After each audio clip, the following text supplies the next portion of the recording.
Do I need to scoot over? Or am I No, good? you're good right there, bro. Okay. You feel comfortable? Mm-hmm. All right, sounds good. Well, hello, everybody. Welcome back to episode 149 of the Kpush podcast. I'm here today with Joe Barksdale, ex-NFL player, coming out with a new special. Where are you putting it out on? First special. It's probably gonna be on YouTube. I'm gonna try to shop it around after I record it. But probably YouTube. First special on YouTube, and dude, just a fucking great comic and a great guy, dude. There's so much for us to dive into. I wanted to, is there anything you want to start out with in particular, like the NFL career or anything like that? Nah, man, it's your show. Awesome. Sounds good. I wanted to talk to you a little bit about your transition from being an NFL player to becoming a comic. Mm-hmm. And so when did you make that decision where you wanted to become a comic, do you think? COVID. 2020? What about COVID made you want to become a comic? It happened. I actually left football. I walked away from football to do music in 2020. I left because I wanted to be able to start being available for music shows and concerts and that kind of thing. Sure. On top of like festival season is in the fall, during football season. What type of music were you working on? I call it electric soul. I was honestly still figuring it out as far as like what I wanted to do versus what I thought I was supposed to be doing because I was a guitar player that could sing. But that's kind of where it landed at, electric soul. Electric soul, what is that? I would say it's like kind of like soul and R&B, but I was moving into more like 808, 808s. Heartbeats type stuff, yeah. Well, just the drums, like more trap drums. Right. Yeah. Right. And then what happened there? Do you still do that? Do you still release music and stuff like that, or did you kind of completely abandon that? Yeah, I don't know. I don't know if the word is abandoned as much as comedy overtook happened. it. Yeah, like it wasn't even. As we're talking about it, don't get me wrong. I still love music. I still love to make music and that kind of thing. But as far as like the performance of the art that you've created and that kind of thing is not close. Could you play guitar and sing before you joined the NFL, or did that come afterwards? Yeah, while I was playing, I had a very significant death in my life during my career, and the head coach knew it was significant enough to tell me that I needed to find something to do in the off season to help me process it, besides just sitting at home and playing Call of Duty. And, he's like, I know you're into music. Have you ever tried playing guitar? That kind of thing. So I tried it one off season, fell in love with it, and that was what I did with my free time. And you played for the Raiders, right? Mm-hmm. Yeah. The Raiders, Rams, and the Chargers. Oh, you played for all three, mm-hmm. but you started with the Raiders. Is that? I did like a little just bio check on you. It's fine, bro. I wanted you to kind of tell me a lot about you, though. I didn't want to look into everything you've done, but you must have gotten pretty close with that head coach to tell you to do something and know that he wanted you to do something. Is that how most head coaches are in the NFL? Are you super close with all your head coaches? No, that was pretty special. Yeah, that was the only head coach I've ever had. I've been close to. Yeah, the only head coach I've ever had. Was that would you say that was the closest you've ever been to a coach, period? Because you must have been doing like a bunch of football even before you got to the NFL. No, the person I was closest to as a coach, period, was actually the person that died. The reason why my head coach told me I should try that out. Yeah. Yeah, I'm really sorry about that. It does happen. I mean, you say like, oh, right. It happens, but like it really happens. Yeah, dude. I mean, that shit always fucking sucks. But you turned, that loss into something that you could use into artistic expression, which was really, a lot of people don't do that. Yeah. What did you ever release any music online or anything like that? Mm-hmm. Oh, you did? Yeah. Can I look anything up? I'm not proud of it, but yeah. You're not proud of it? I have like a Spotify and that kind of thing, so. Joe Barksdale. And so you just randomly started, here, let me Spotify right there. Cool. Jesus. Dude, this is so much cringe. Can I play this? Is this okay? I guess. That's not the. Oh shit. Fuck. Oh, just go to YouTube. It's all on YouTube? All right, yeah. sounds good. Fun fact: anybody that drops anything on Spotify or any of those channels, 9 times out of 10, it's been cleared on YouTube too. Is this it? Yeah, I kind of hate this song, but as you can see, a lot of people dig it. So, but this was actually made while I was still playing. Sure. So this isn't the most recent stuff. You did this. Yeah. Mm-hmm. Did you produce it? No, Narda Michael Walden produced this project. Oh my god, that's you playing the fucking guitar right there. Yeah. Dude, this is really fucking cool. Eh. Nah, man. This is not half bad. This is not half bad. I'm telling you right now, if I could do this, I would never stop doing music. I am hurting on the inside listening to this. I'll turn it off. I'm just saying there's better stuff. Like, sure. To give you a picture of what I kind of moved into,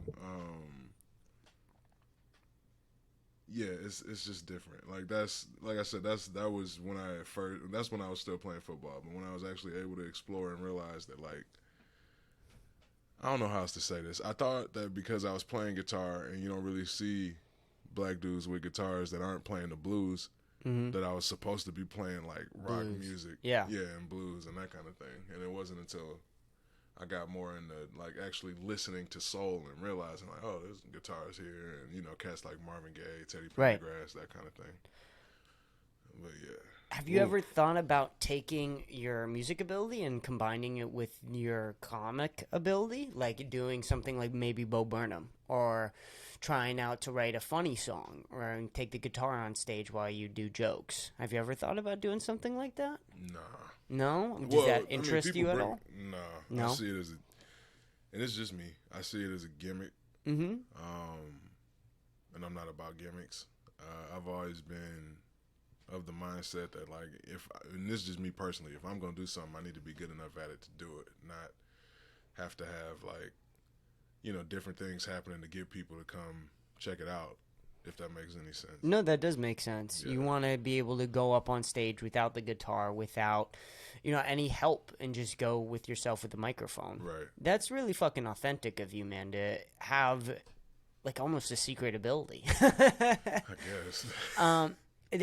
That's weird, though, because, most people, they get good at one thing and then they stop.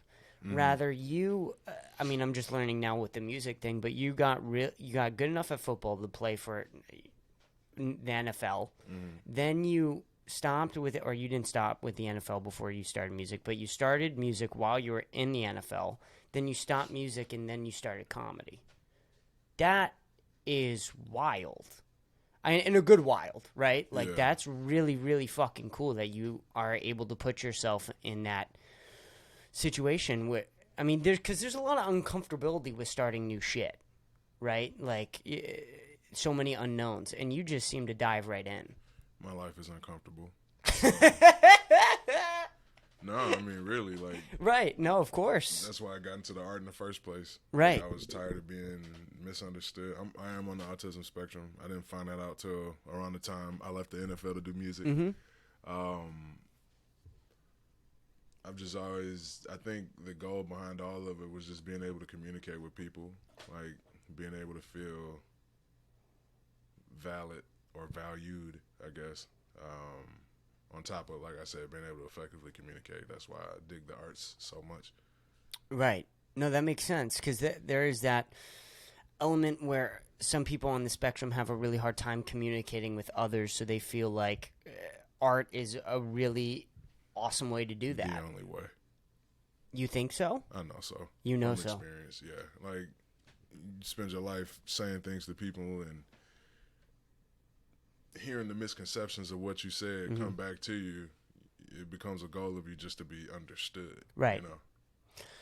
Do you seem like you think about what you're going to say a lot, even before you say it? I do now. You do now? Oh, shit. I shouldn't have said that. No. I do, like, sorry, when I said now, at this point in my life. Yeah, I thought you meant on the podcast after I said that. Nah, just at this point in my life, yeah, I do. I said a lot of stupid shit, man. I have. Do you feel like the comedians or comics welcome you a lot more because a lot of comics are misunderstood? Until they find out I play football, yeah. Until they find out you play football, that changes? Oh, yeah. It's Why? I don't know. That's just how it's been. Like,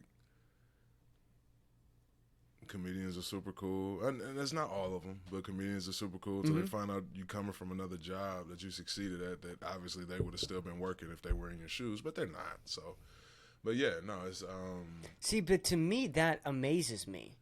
Like, that makes me more interested in you, that I found out you played football. When I found out you played football, I was like, this guy's fucking crazy. In a good crazy, right? Yeah, but like, and a bad crazy, but yeah. But no, because you're coming from a whole nother, you've lived a whole nother life before you even started comedy. Which is, I mean, that you have so many different stories and backgrounds and things like that. I mean, you have that awesome Tom Brady bit that fucking is so funny. We don't need to give it away, but I mean, I love that joke so much. Thank you. If there's a joke that somebody tells live and I remember it, I mean, it's a good joke. Yeah, It stuck with me. So you have all these different stories and life experiences that you can grab from when you're doing comedy or when you're doing music that makes you a better artist and makes you more interesting. Mm-hmm.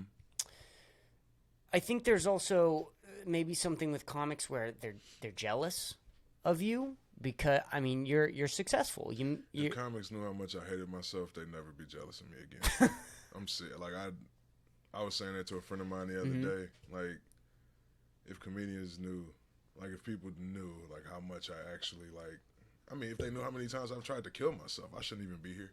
Oh, sorry. Yep, just push that up to... If they knew how many times I tried to kill myself, like, I shouldn't be here. But, yeah, I think if people knew, I think people hear about, like, my life before they meet me, and they have this conception of who I am versus who I actually am. Because, I mean, people who've done what I've done don't feel this way. But I do. So. Well, I mean, you've accomplished so much. How old are you? 34. So you're 34. You've played for the NFL. You're a musician, and you're a comedian, and you're releasing your first special. Yeah, a lot of people... And I'm enrolling in seminary college. I start in the spring. You're doing college? Grad school, yeah. Grad school? Mm-hmm. Why? I love to learn. And I feel like I've always been interested in going to Bible college. Okay. And there's tuition reimbursement from the NFL. Thanks to the NFL for that. So I figured, why not? I got time, you know. Wow. Dude, good for fucking you, man. I mean, I don't know why you're so down on yourself. I can kind of even tell. My brain doesn't metabolize serotonin. It doesn't metabolize serotonin? Why not? I don't know. You don't know? Do you have you had problems with drugs or anything like that because of the not processing serotonin? I would say I probably had my biggest issue. No, not really, because I've never really used. I don't know, on the times that it's like cheated on addiction or anything like that. Like I feel like I'm too active, and I like to stay busy. I feel like there's a healthy level of being busy. Obviously, you can overdo anything, but it's harder to make bad decisions or do stupid things when you're moving as opposed to sitting still. So now, a lot of NFL players, they get hooked on pills. That's a common thing that happens because they get hurt, and then the doctor prescribes them some sort of opioid, and then they take the opioid, they feel better, and then they don't stop taking the opioid, or because they're just in constant pain because of playing in the NFL. How did you keep away from that, especially with your depression and your suicidal thoughts and things like that? Do you know? You don't need to have an answer. No, I would say that one, I've been blessed enough not to have had, all of those stereotypical like football surgeries and injuries that will cause you to come into contact with those medications. And then two, I don't know. I'm not gonna sit here and say I've never recreationally done opioids. like I said, I think it comes down to just having other things to do.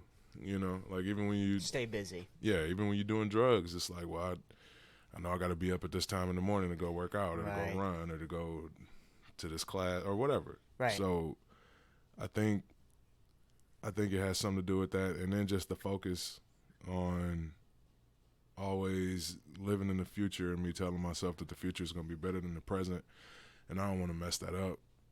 You know. Right. Of course. You're a hard worker. Yeah. You stay busy. You seem like a workaholic. Yeah, I run from myself a lot. That's what it is. I can't imagine what your workouts are like.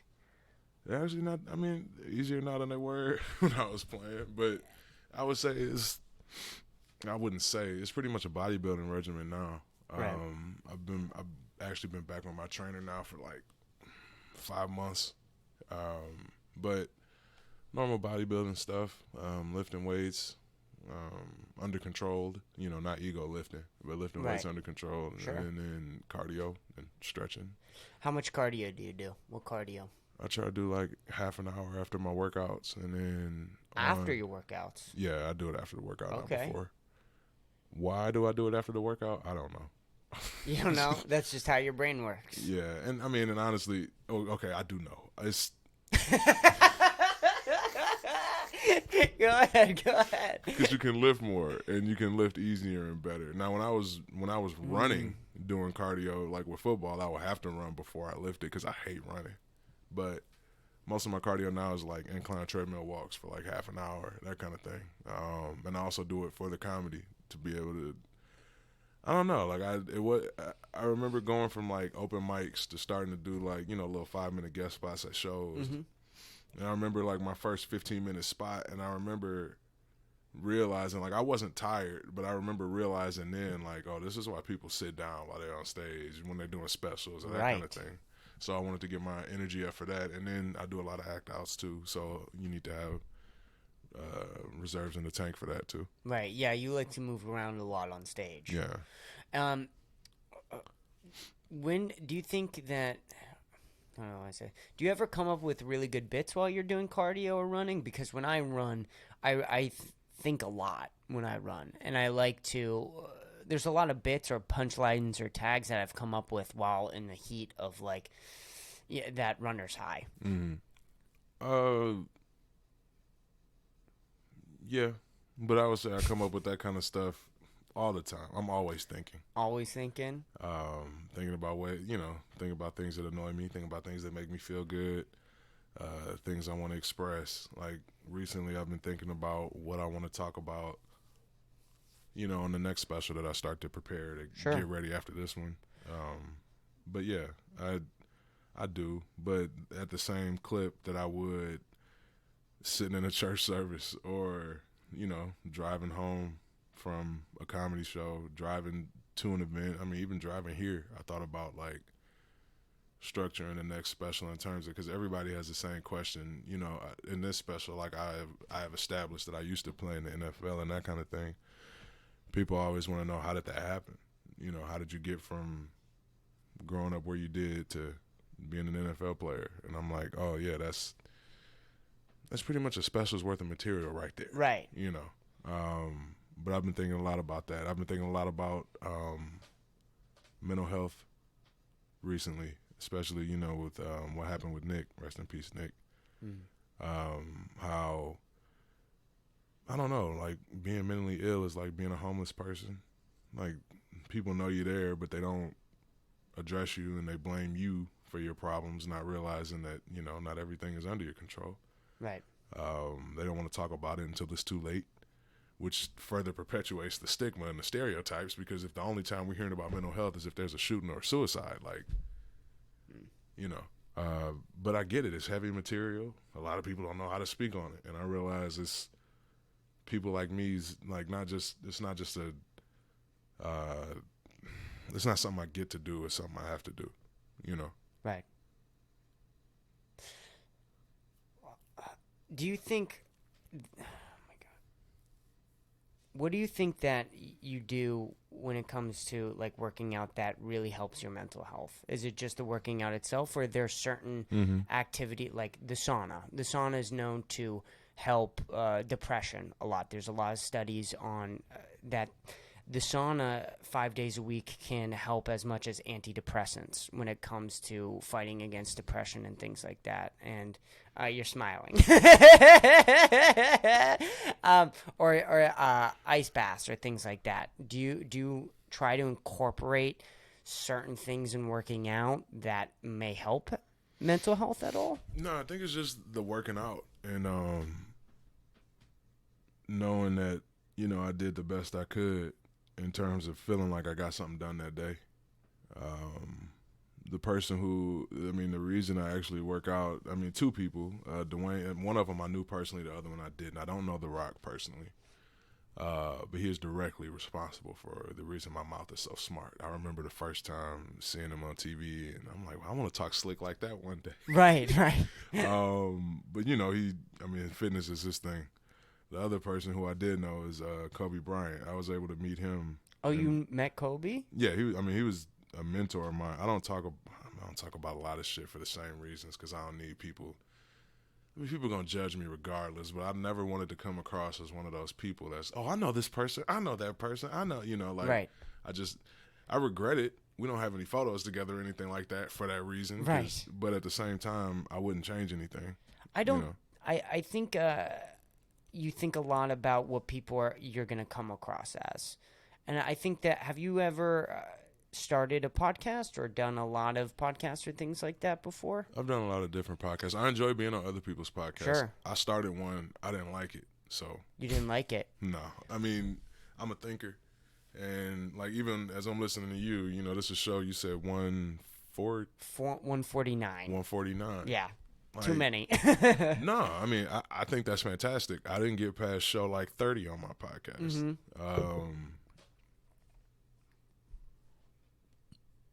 Between me wondering like, why do people want to listen to me talk? They're already listening to me on stage, that kind of, sure. Those thoughts. And then too, like, if it's something like that, like podcast, that I'm not super passionate, or I'm passionate about it, but not to the point to fight through the, I don't know what the word is. Yeah, no, where your talent meets hard work, right? Where you only get to a certain point of talent, and then after everything else you have to build all your talent. So that's the same thing with podcasting, that's the same thing with football. Nah, it's more content creation. Like, okay. Because I would mix and master my own podcasts and record, and like I did everything. And after a while, I'm like, bro, what am I doing? I could allocate this time to other things, right? To writing more material, or to working out, or to going out, that kind of thing. And it just wasn't for me. But people do always say that you should start a podcast. I'm like, for what? I would rather be on other people's podcasts and help them out than become competition. Of course. Well, I don't like the idea that every podcast has to be a competition, right? Because I like the idea that everyone can kind of come together on each other's podcast. So we don't need to fight for this attention. But the reason why I brought up you starting a podcast is because it's really hard for someone to miscommunicate what you're saying on a podcast, because you're talking for an hour, just you, right? You're with somebody else, you're interacting with somebody else, so maybe you might say one wrong thing, right? But everyone says one wrong thing when they're talking for an hour, and that's just something that the more and more you talk and the more and more people get to know you better on a podcast, and that they enjoy you. So like, even if you say something like a little off, it's really hard for someone to pinpoint an entire hour and then sum it up to, this is how he is for this 5 seconds. Does that make sense, is what I'm saying? Right. And so I think that you think about like, oh my gosh, what are people going to think about this? What are people going to think about that? But here it's like, say whatever you want. Everyone's fucked up. Everyone knows that they're fucked up. But that's the thing. I am people. Like, when you talk about like, what are people going to think? What are people going to say? I mean, this isn't something that's being affected by like, people outside of me. These are the voices in my head. Like, who's going to want to listen to this? What are you being so vulnerable over no music? What are you doing? Like, what? You done already walked away from football to a music career that didn't do shit. Now you're trying to do this comedy thing, and you just want to fail at something else too. Those are the thoughts. So Really? So you think you quitting the NFL was a failure? yeah. You do. Mm-hmm. Why? What am I doing now? You're Exactly. So yeah, it's a failure. I mean, it is. Like it's people can look at things however they want to, but Sure. I'm a black and white thinker. Like walking away from the NFL was a mistake. I'm not doing anything now. I mean, I'm sitting here praying to God that people show up to this, comedy special recording. Sure. Trying to fit into a community of comedians that I don't know how the Austin comedy scene feels about me, and will I ever get out of my own head to figure it out? I don't know. I've made friends, that kind of thing. But yeah, no, I mean, going back to what I said earlier, if people knew how I felt about myself, they wouldn't want to walk in your shoes. and they'd view me differently too. But yeah, no, I see myself as a failure. I mean, that's why I work so hard. I think that has to be ingrained in you somehow, because anyone else would. Yeah, I spent my whole life not being good enough for anything, and I was in the National Honor Society as a child. Academic scholarships, all that kind of thing. It's just nothing I did was ever good enough, and I'm still trying to shake that now. I feel like I'm closer to getting where I want to be mentally than I was when I walked away from football. But yeah, I mean, it's I'm a broken person. There's things that I'm still trying to figure out, things I'm still trying to reconcile in my own head, and that's before I even step out to like relationships or that kind of thing. So I mean, dude, I think that comedy, when you continuously start new things, you're just always the new. When you start new things, you're gonna fail at it, obviously. But I think that you are able to keep with it. I saw you months ago, at open mics, and now you're coming out with a special, right, on YouTube, and you can have the production and have enough money and have enough resources where you can record yourself doing an hour. I mean, that's really fucking special, man. yeah, if I hadn't dropped like 7 albums before it, 7 albums that you didn't even know I dropped, and to the point of like this in my mind, once again, voices in head are like, this special is just, you can just add this. This will be album number 8 that no one fucking cares about, that you wasted your time and money on. I don't think that. No one else does. What do you want? What in what your I mind want of to six? die. Like, and it's very. I know. I don't care how it sounds. You ask me what I wanted. Like, I would prefer not to be alive anymore. What? So, oh no, you're good. What point will you say that you are successful? Do you think? Like, when you're a household name, when everyone knows you, do you want when I don't hate myself? When you don't hate yourself? Yeah, and like, it's not as easy as just just don't hate yourself. No, it's not. I hate my fucking self too, bro. I struggle with a lot of drugs. I've done a lot of things that are fucked up in my life. I sold drugs for a long time, and the whole time I was high, and high as it kite. And I've done a lot of different therapy. I've gone to different, like, I called it this suicide camp, but it was like it was a mental hospital that was a day program. So depression fucking sucks, man. I mean, I know it does. I know where you're fucking coming from. I mean, it really does. It's hard when you wake up in the morning and your first thoughts are, what the fuck are you doing? What the fuck are you doing? Why are you doing this? Don't stay in bed. And yeah, I never understood. Like, I never understood how people. And there's a show called BoJack Horseman. I don't know if you've seen it on Netflix. I love BoJack Horseman. Yeah, me love too. BoJack Horseman. But there's the scene where he's at that orphanage, and he's like, I don't know how people do it, how they wake up and say, woo, another day. Right. You get to, like, if yeah, I don't know. I acknowledge that I'm a broken person. I am clinically depressed too. But yeah, if I could just, it's weird to say this, but like, even on bad days, I just tell myself, like, one day I'm going to die and none of this is going to matter anyway. And that's very comforting to me. I don't say it out loud, but like it is. It's very comforting to me. Well, I mean, when you think about death and what's going to happen with death, all these thoughts of depression and anxiety and all of it, no one's going to care. No one's going to remember that. It's going to be remember what you did. No, I mean, I think that not even that. You don't think so? I mean, eventually, all of our names will be lost to time. There'll be a day where someone says your name for the last time. And that'll be it. For me, it's sad, and as much as I hate myself, I do believe in God, and the Christian theology of heaven and what that's like, and how everything sad that happened to you, becomes untrue. And I look forward to that so much. I look forward to being mentally healthy like everybody else. Mm-hmm. I look forward to being, like everybody else. And I realize that that's not going to come for me until I die. So that's why I look forward to dying. Well, I don't think if you're a good comic, you're never going to be like everybody else. You might be like other comics who are well-adjusted, but there is that thing of going on stage where you have to hate yourself to go on stage and bomb. I'll tell somebody else. I say that all the time. I'm like, there has to be a special hate in yourself for you to get back up on stage after your second mic.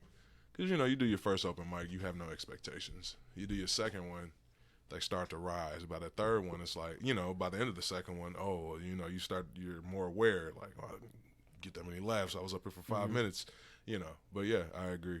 There's a special type of self-flagellation that most people wouldn't understand. And I think what you're saying is correct, where if you go up after the second time, you got to be special, but you got to be... There's got to be a special type of self-hate. Yeah, special type of self-hate. But you got to... There's even a greater hate when you bomb for the first time. Like, the real bomb. You talking about like at a show? Or like anything. Fucking anything, man. I remember my first really bad bomb was after... Do you know who Genevieve is? Yeah. Here? She's from Detroit, too. I'm from Detroit. Oh, she is from Detroit, too? She went to my neighborhood high school. She went to Mumford. That's the high school I was supposed to go to. Wait, what? You and Genevieve grew up together? Did you know her? No. She grew up in which is weird, though, because we are around the same age. Obviously, lives, different paths. Sure, of course. But, yeah, we are from the same area of the city. She came to an open mic that was empty. It was me, my girlfriend, and my buddy Dom, and the host. And I thought I was gonna go up and dick around. Me, my buddy Dom, and in front of my girlfriend, just tell a couple dick jokes or whatever. And Genevieve walks in with two of her friends, and I was 4 months into comedy, and I was really fucking nervous. And she was supposed to go up after me. And the host said the next comic on deck is Genevieve. So Genevieve was like kind of outside, but she came in to get ready for her set, and I was supposed to be on deck. Mm-hmm. And instead of just letting Genevieve go up and let me go up afterward, the host goes, "Actually, I fucked up. It's not Genevieve. It's me." And I went up, and I'm telling you, dude, I remember the whole 3 minutes. It's planted in my brain like a video, and I can play it back. And I thought that was the first time I thought about quitting comedy. Mm-hmm. I was like, I don't know if I can fucking do this. I don't know but I got better. Those bombs, those times you eat shit, they just make you so much better because it hurts. But that's life in general. That's life in I can't imagine is the doorway to success. I can't imagine what it's like being hit on the NFL football field. That's gotta hurt physically. Yeah, it's painful. But I mean, it's not just football or comedy. It's anything. Anything. I mean, you look at any success story. It is peppered with failures. It is. What do you think? There's I don't know if I should. Whatever. A lot of football players, they have CTE. And I think a lot of people say that every football player, even if they just played a little bit, has a little bit of CTE. Do you think that helps you on stage at all? No. No? Not at all? I'm just saying by definition of what CTE is now. Like, No. memory loss and not being able to, that kind of thing. Yeah, no. Being able to make fun of it helps me, but not the actual, Well, I just said that because, a lot of common things with CTA are like being impulsive and rash thinking, and you kind of need that for comedy. Like the impulsivity of when somebody says something and you're going to go at them for crowd work. Or, the rash thinking of you bombing and failing and then going back up again. Do you think that helps you at all, or none of it? Just being able to make fun of it? Yeah, no, I mean, intelligence is always a factor in the equation, too. Because somebody can be as impulsive as they want. If they're not funny, it doesn't matter, Yeah, that makes sense. But that's what it is for me. I lean on the thinking. The same thinking that is, that makes me sad and all this other kind of stuff. Sure. Like, I use it to rationalize things in my mind. I don't know. I think differently, I guess. But, like, even with a bomb or whatever, and it's like, oh, I just bombed. But, as you start thinking, like, well, people have laughed before. And if people have laughed before, that means that people will laugh again. I just need to see what I did that worked that time, that didn't work this time. And, that kind of thing. Do you remember how you were before your NFL career, and do you remember it afterwards? Do you think your depression or anything else got worse after your NFL career? No, same thing. I tried to kill myself before I ever played football, let alone got to the NFL. So, no. But that is why I make such a big, put such a big emphasis on, like, this is how I've been feeling since a child. These are the things that have happened to me since I was a child. Because even when I first came out about being mentally ill, it's not a sexual orientation. But you know what I mean? Like, I did an interview with the New York Times, with the LA Times. Oh, thank you. No, don't worry about it. Interview with the LA Times, and that was the first thing, that people started to come back with, like, a CTE, and it's like, bro, I've only been playing football since I was like 16. It's deeper than that. It's the childhood molestation, and it's the feelings of constant abandonment and being alone and unloved and uncared for and never being good enough, and the abuse, and it's so much. So for me, that's why I make such a big emphasis about it. That was one of the reasons I walked away too. I didn't want to start. I was afraid of CTE from the moment I found out about it. And I remember getting a brain scan, and I remember asking, the people who were reading the brain scan, like, so, how bad is it? Like, and they're like, what are you talking about? The CTE, how bad is my brain? How bad are the functions? That kind of thing. And they were like, we didn't even know you played football until you just said that. We can't see anything on these scans. Good. That was one of the reasons I retired too. Because you wanted to keep in your brain as healthy as you could. Yeah. So why do you think that is a failure of yours? If you wanted to keep your intelligence, you went in. Because I'm not doing anything now. Yeah. You're releasing a special, though. You don't think that's anything? Because it's only the first one. I've released 7 albums. Like, I know how this goes. And it's honestly, it feels very familiar. This process now, I mean, you talk about, like, thinking about quitting comedy after your first bomb. I didn't think about quitting comedy till now. Really? Yeah. Like, I think about, I can't see past October 20th in terms of, like, my comedy career. That's when the special is being recorded. Right. How many recordings are you doing? Probably 7. No, I'm just 7. playing. 7. I was like, okay. Who's funding this? No, just 2. 7 o'clock and a 9 o'clock. Oh, so you're doing it the same day, back to back. Okay. You say failure, but is there some? And I know that the 7 albums that you released, that I didn't know about. But Oh, that no one knows. This is not just you. Like, nah, this is. I stopped doing music long before we met. Like, you know. I just think that, you can kind of. Is there something with comedy where there is that instant gratification, though, right? Like, people are laughing at your jokes. That's true. People are laughing. Mm-hmm. And that's going to feel a little reassuring. Does it not? No. No?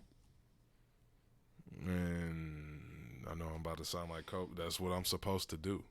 Like, that's just, I don't pat myself on the back for doing something right. Like, that's what I'm here to do. I am fulfilling the obligation, so to speak.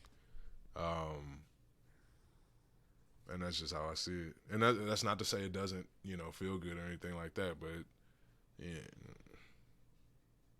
yeah.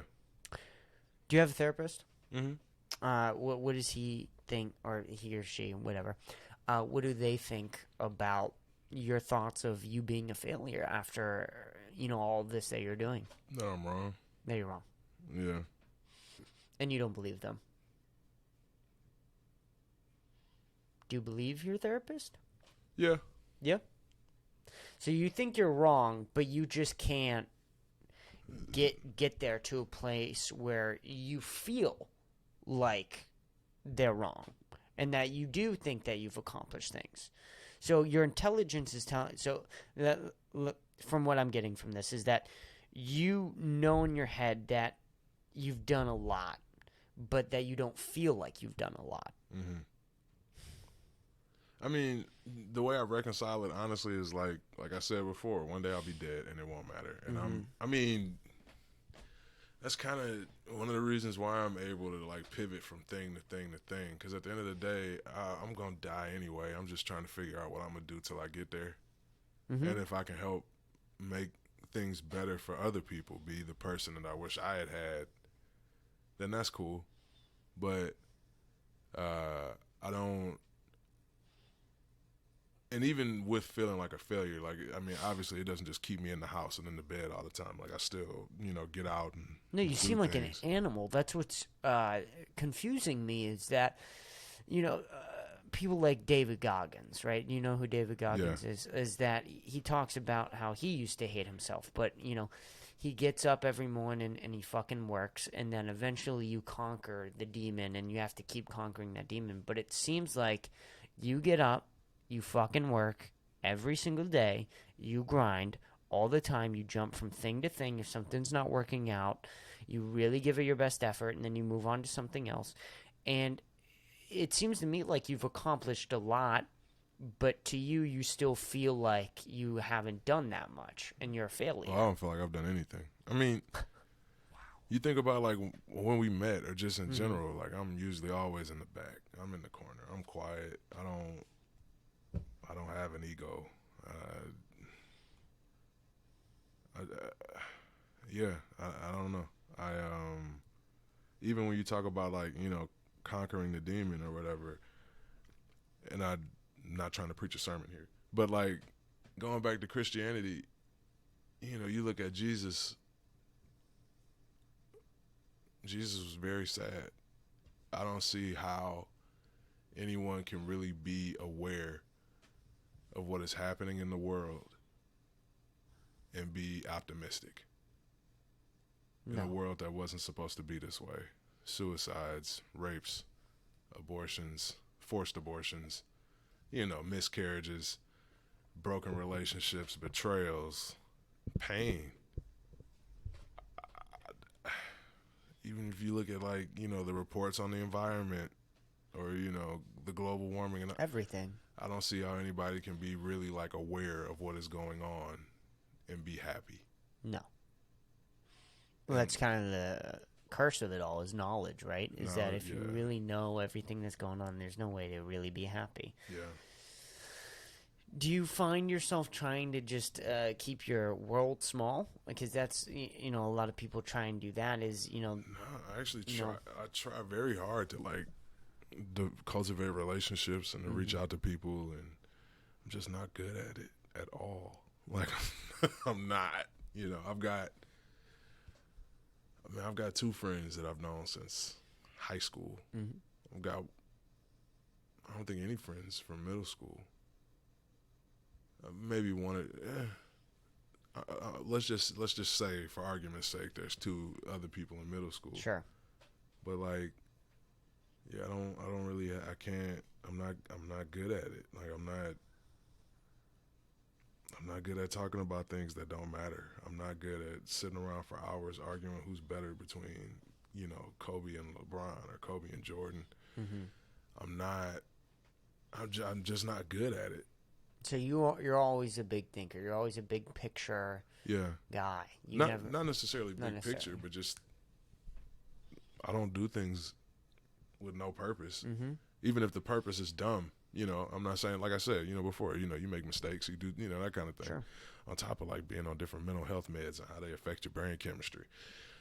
But yeah, no, I've never been in the, and this is part of this is the autism, but like I've never been into small talk. I've never been into talking about things that don't matter. It annoys me when people speak for no reason. Like, it's okay to just shut up. Like, what's an example? If me and you were going to get something to eat, and we see I'm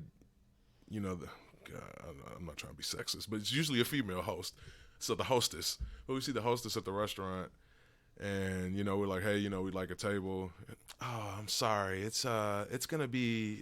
It looks like it's gonna be about an hour wait right now. So yeah, so we can't really help you.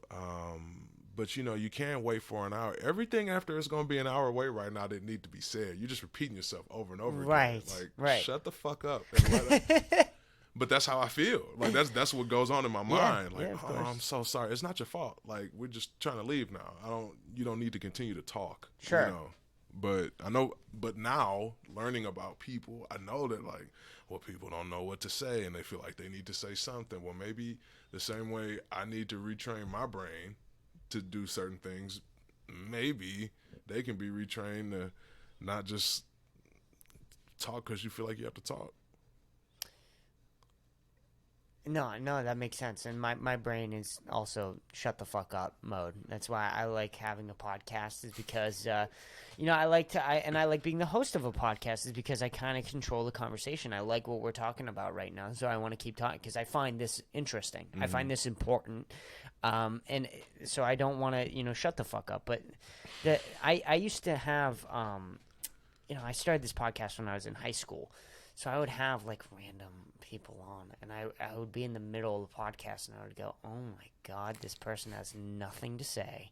This person is so uninteresting. Yeah, like somebody stabbed me in the neck. Yes, exactly. So I know exactly what you're talking about, but and that kind of sucks, that you feel like the Austin scene doesn't really accept you. Because I've never felt accepted by anybody. Like, this is long before the Austin scene. Yeah, no, I mean, it's weird because I do feel accepted here. I wish you felt accepted here. I wish, everyone felt it, and everybody's not a former NFL player that doesn't need to be doing comedy. Shut the fuck, like, what does that even mean? I'm not saying you said that, but, like, what does that even mean? Not everyone needs to do comedy. You need to do comedy because you need to express yourself. If that's what you feel you need to do, then that's what you need to do. But everybody else is doing it for a living. And in their mind, I'm auditing a class. Dude, that's so gay. That's so. I'm just telling you what I experienced. I know. And it's not just here. Like, right. I'm not, Sure. like I said, like, as far as like the Austin comedy scene is concerned, like, I've had beef with one Austin comic, and I've apologized to that person, and we are on good terms now. It's funny, apologizing to that person was one of the hardest things I've done. It's real easy to do some shit, like, or to just talk crazy on stage or whatever. Right. It's very difficult to apologize when you were wrong, Right, of course. But I don't feel like I have any beef with like anybody in the Austin comedy scene. And honestly, like, they don't respect you though. You don't feel respected because I don't feel accepted. I've never felt disrespected by anybody either. I I feel like a stepchild as opposed to a sibling.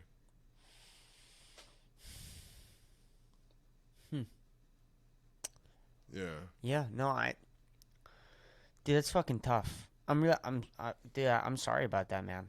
I wish I could. This is nobody's fault. I know, but I feel bad, dude. I feel bad when somebody's fucking feeling bad. You know what I mean? Oh, well, you don't need to talk to me ever again. You'll feel bad all the time. Like, no. I wanna help you in some way. You know, I'm only 19. I feel like I can't, right? But yeah. I feel I would like to, help people who are, especially, dude. I feel like you're a part of my community. Like anyone who does comedy in Austin and is funny, I feel like, we're all doing the same thing. We're all trying to be funny. I mean, isn't that what we're trying to do at the end of the day? And if we get there together, it's so much more fun. Yeah, like music. Yeah, there's enough fans for everybody. Yeah, I exactly. There's no one's ever gonna say stop making music. We have enough. No one's ever said those words in the entirety of ever, right? But there's enough music. I mean, you can sit down and start from Mozart, right, and go up to fucking Kendrick, and there's so much music in between that. Mozart and go to Johnny Cash, right? And that was what, the '60s? Yeah, like Johnny Cash and Hendrix, and that's before Zeppelin. Yeah. Well, I got my own issues with Led Zeppelin. Oh, yeah, you have issues with Led Zeppelin? There's a blues singer called Lead Belly. I mean, Led Zeppelin, the Rolling Stones. Once again, knowing things. Mm-hmm. These people obviously rose to prominence during the Civil Rights Movement. Yep. They were singing songs, like every one that they covered, most of the songs that they were singing were like covers or, reinterpretations of other artists that they've heard. These were black artists who died on the road. Poor. Yeah. And people want to hear the same songs that they were singing from white people across the ocean. I don't know. I mean, we all have things that piss us off. No, dude, I'm a white guy. I'm a white guy, right? Like, but that's nothing pisses me off more than seeing a white dude play the blues for that reason. Sure. And that's not to say, but at the same time, I'm not gonna sit here and say like I hate Kenny Wayne Shepherd or what's my man's name, Stevie Ray Vaughan or anything like that. I don't have no beef. For me, it's just the principle. Like, these same songs were being sung by a dude that looked like me, but you didn't give a fuck about him to let him vote, let alone pay to hear him play, that kind of thing. Right, and I mean, that's just such a big movement about how, fucking white people stole jazz music from black people. I mean, that's originally how it started. They didn't steal it. They didn't steal rock and roll. How did they? I forget what they did. I think they started. I'm just saying, we still own. I mean, in my mind, like, it's yours. Black music. Yeah, of course it is. But no one owns music either, and that's sure. You know what I mean? Like, of course. And that's something I've had to reconcile with. Like, and I don't. I mean, I'm not gonna sit back and say I don't like Led Zeppelin and I never listen to Led Zeppelin. I do, but I think that it sucks because it's not. It's like I would like white people to make rock music, but I also want the black people who started rock music to be appreciated. I want people to listen to Hendrix. I want people to appreciate where it came from.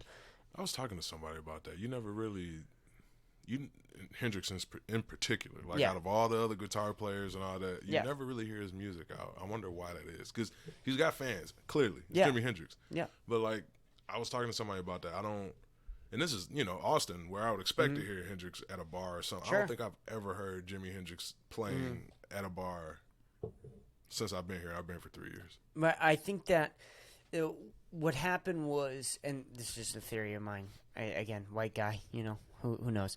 But I think what happened was that they weren't able to get the studio time because people weren't going to go see them, giving them money, so they couldn't afford the equipment to record their music properly, which is fucking terrible. No, them people got records because you got to remember they were able to get in the studio. The music made it across the sea.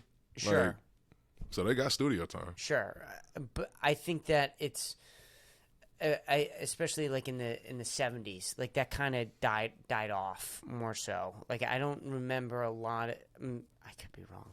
There weren't a lot of because that was sort of where the R&B kind of popped up, right? Where black musicians started doing R&B and soul more than they did rock during the 70s. I mean, they existed from the 60s, right? But like then you had Earth, Wind and Fire and bands like that who started working on soul music. And you do hear a little bit of that, but again, like you don't, it's not like you hear Elvis still. I mean, there are places that play Elvis from the 60s, and I think I'm starting to wonder if it has something to do with like, I don't know if the word is the estates or like, but as you just, I mean, you're right about the Elvis. I don't remember the last time I heard him either, but and now I'm wondering if that's because whoever's over like their music is making it that way. But Sure. who knows? Sure. And who cares? We're going to die anyway. It does matter, though. I mean, again, who cares? But, I mean, you care. I care. I would like to know more about jazz. And, I mean, and that was the other thing, too, with rock that got kind of complicated is Queen. I mean, Queen's one of my favorite bands. It might be my favorite band. Yeah, I love Queen. But the hard thing is where that argument gets weird is they're from England. Right, so like, then they are stealing right from black musicians in America, but they didn't have that sort of same. How do I say this? They weren't putting black musicians down as much as like white Americans were during that time. Does that make sense? No, that's true. Saying? Yeah, because all those cats would come, not just them. Yeah, all those cats would come from overseas and try to meet these people that they looked up to. And that, dude, it just sucks. I mean, the way that whole thing played out just fucking, it's terrible. It fucking sucks.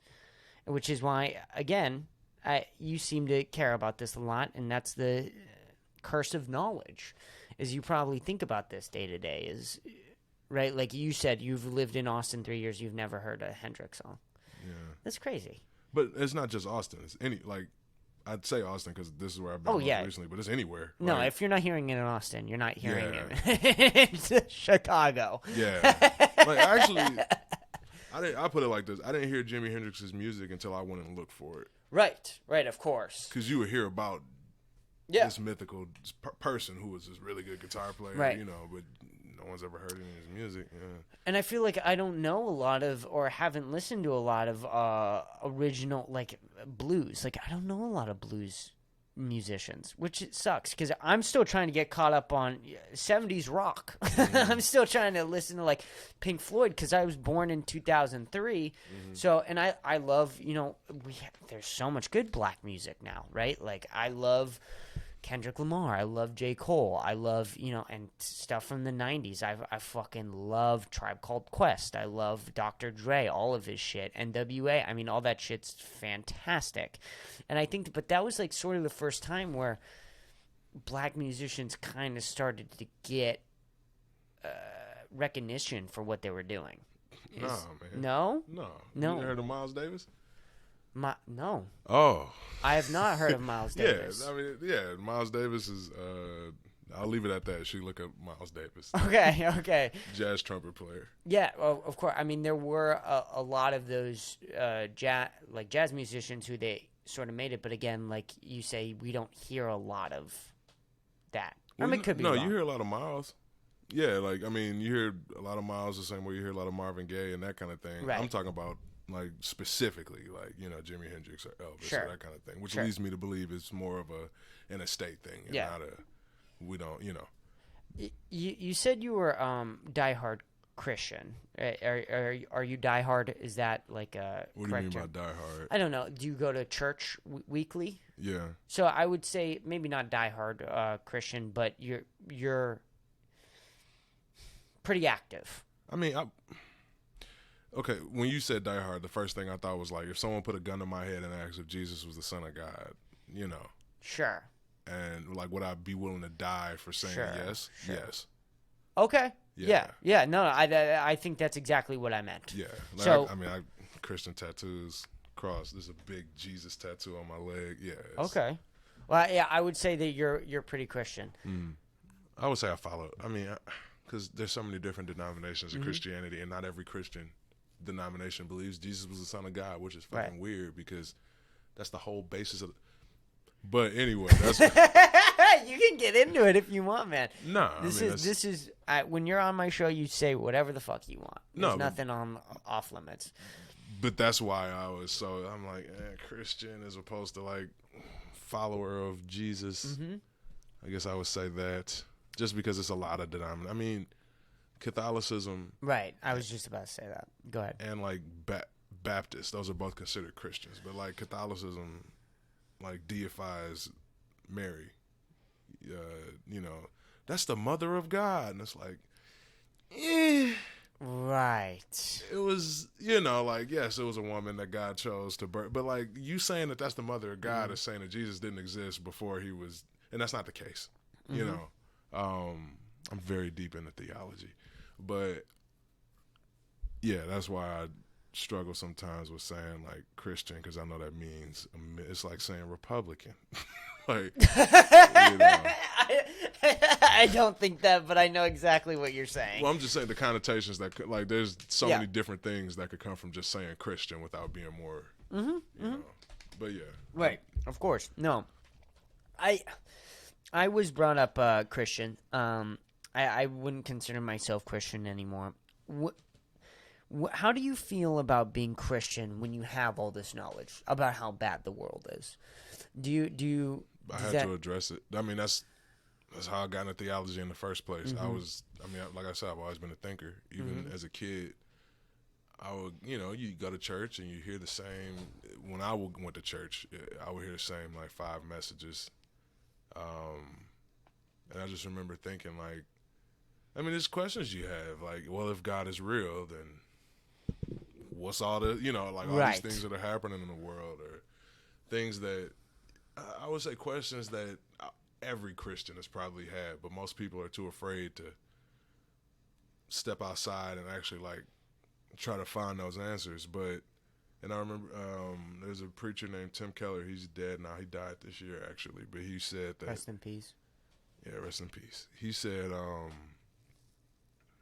a faith without addressing those kind of things is like an immune system with no antibodies. It's a great way of putting it. Yeah. And so for me, I there were things I just had to figure out, you know. Yeah. Have you heard the quote, God is either all-powerful or he's all good? Because he can't be both.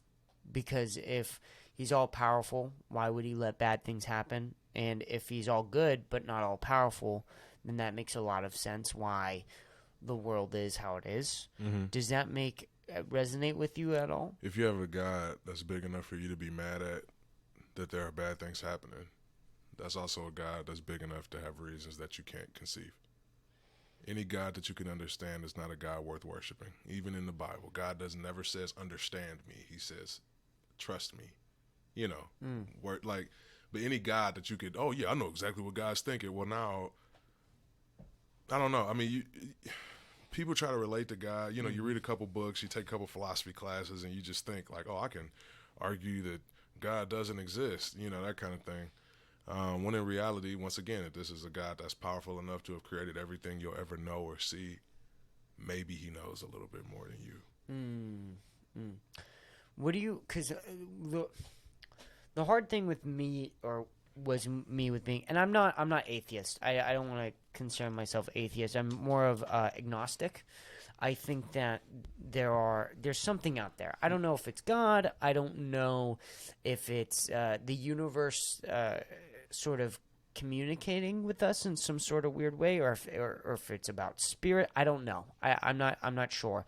I think that if you work really hard in life, the universe will reward you. That's not true. You don't think so? No, I've experienced it. No, like that's not true. I mean, that goes that comes back to like you have to accept as a human that you can't control your circumstances. Mm-hmm. You can't, and it's a very scary realization to come to, Mm-hmm. and all that kind of thing. But you can't. And I mean, there's the obvious examples of like, well, you could work really hard, work out really hard, eat really healthy, get cancer, and still die. Okay, yeah, you can't control that circumstance. But I'm saying from a deeper level of like the bad things that happen to people. Someone gets cancer. What's the first thing that all their friends are gonna say? Well, probably smoking too many cigarettes. Something to make it seem like it was their fault. Because if I can make it seem like it's your fault, then that means that it wasn't just something that happened, which means it can't happen to me now. But in reality, we can't control our circumstances. I mean, if I could control my own circumstances, I wouldn't even be here because I would have never played football. Really? Yeah, I started playing football because I got kicked out of this engineering camp when I was in high school and needed something to do to stay in shape. I mean, needed something to do over the summer, and I'm like, man, maybe I could get in shape playing football, but like you can't control your circumstances, and sooner or later, we come to realize that whether it's 9 times out of 10, it's something bad happening.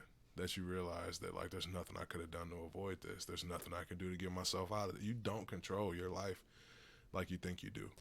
No. I'm not saying you can control your life. I didn't mean to say No, that. no. But I just mean circumstances sure. isn't your life. Because like even when you see like a rich person who sees a poor person in the street, and it's like, well, if he just worked hard enough, if he just come here and worked. Yeah, that's bullshit. But yeah, like as an African American, my ancestors work harder than anybody's in this country. Right. That's true. That's so true. It's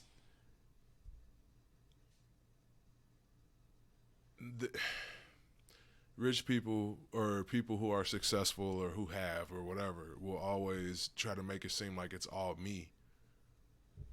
But the people on the opposite spectrum of society who have 9 times out of 10 have put in the same work, if not more, who've done more, who probably deserve more, realize that like, nah, that's grace. It's not you.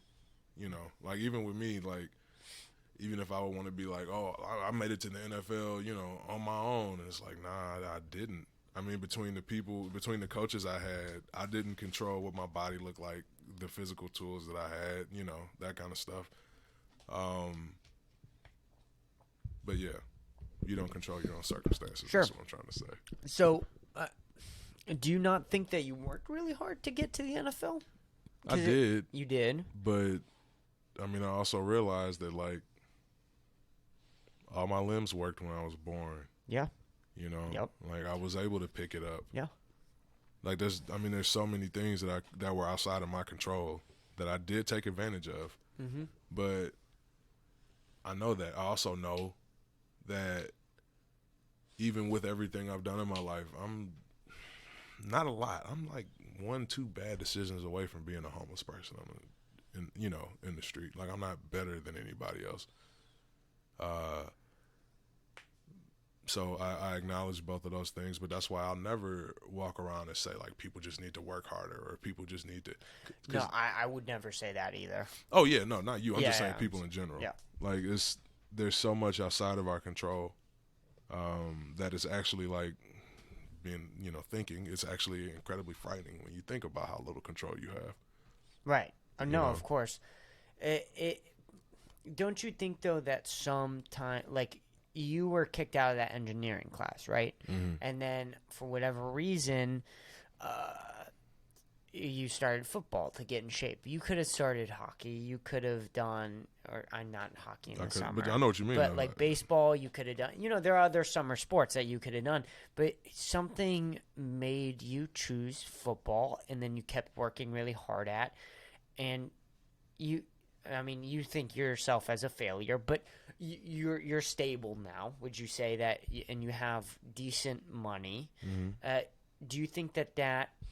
I would say I don't know what that is, but you would say that it's God. Do you think that God rewarded you in that way? That because you worked really hard, because He maybe have given you a push to doing football, and then you kept at it. And yes, there's a lot of luck and a lot of grace in that way because you got good football coaches, and there were a lot of, you were born with all four of your limbs. That worked, right?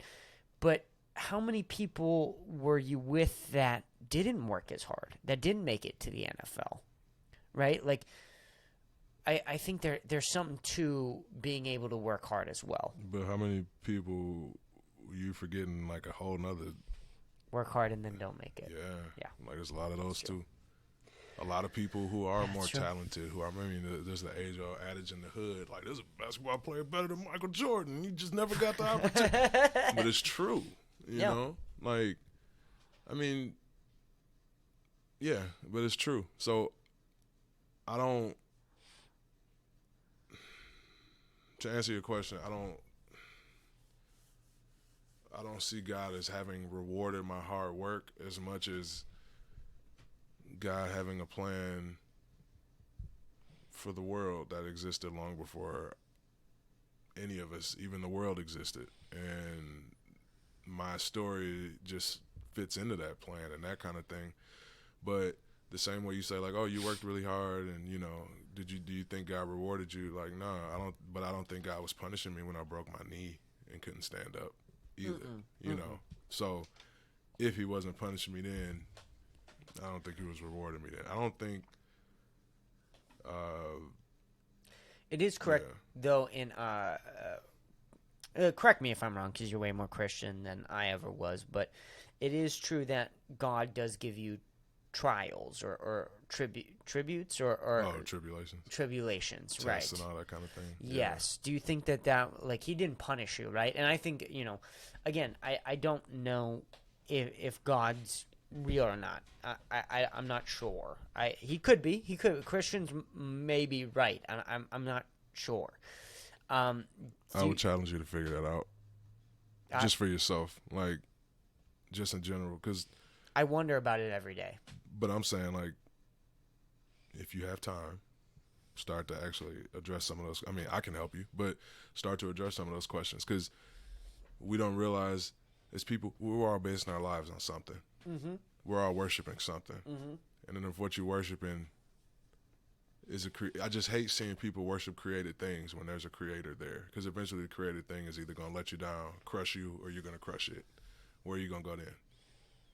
You know what I mean? Mm-hmm. Yeah, of course. What do you think when it comes to terrible events that happen in the world? What do you think, like, does that discourage you from believing in God? Do you think that is God's plan and we just don't understand it? How do you reconcile with those questions? Of, like, pain and suffering? Yeah, let's say, the Holocaust, World War II, all those different slavery. Sucks that you would say the Holocaust, because without the Holocaust, there'd be no civil rights movement. You think so? I know so. Growing up in, one of the blackest cities in the country, other people wouldn't know this unless they grew up there, but, like, huge Jewish population in Detroit. Huge. Oh. And without those people coming from the Holocaust, telling the black kids, hey, this looks really familiar to what happened to us. Y'all should say something. You should do something. Like, Jewish people were integral in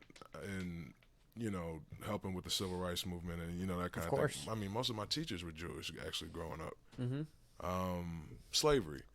I wouldn't be here.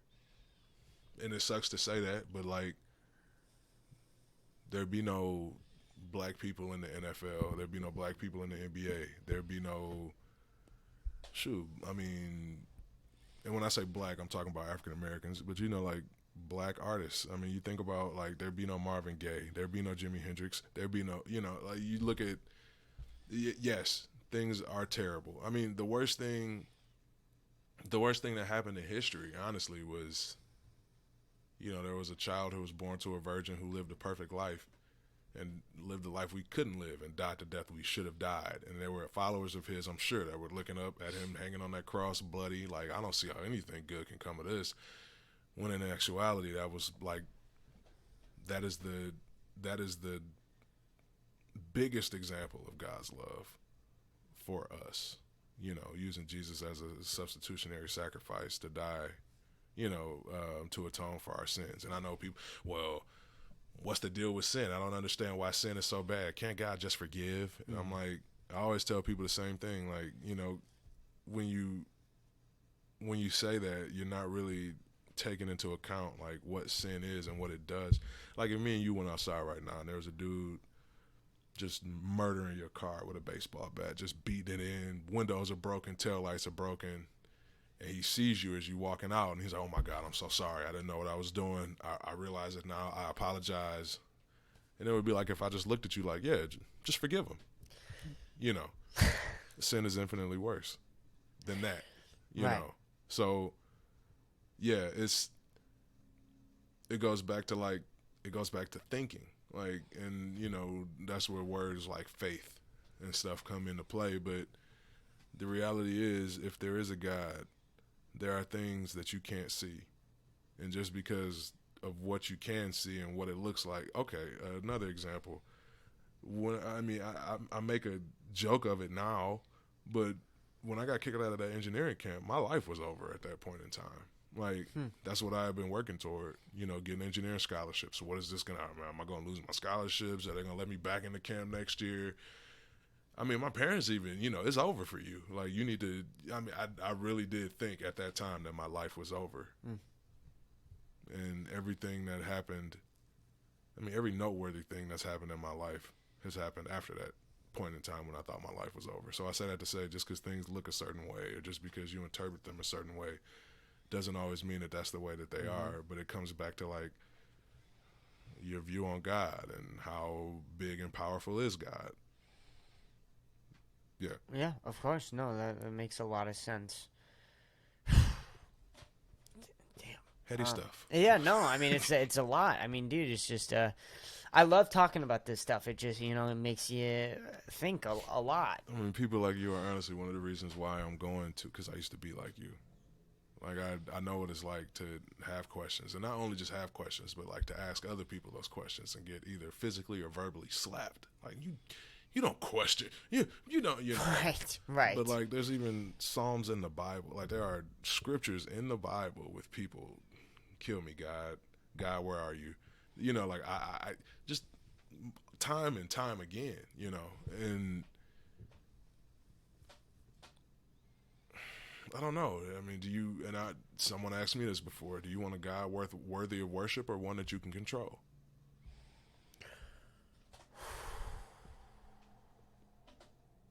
And if you want one worthy of worship, 9 times out of 10, he's going to do something you don't like.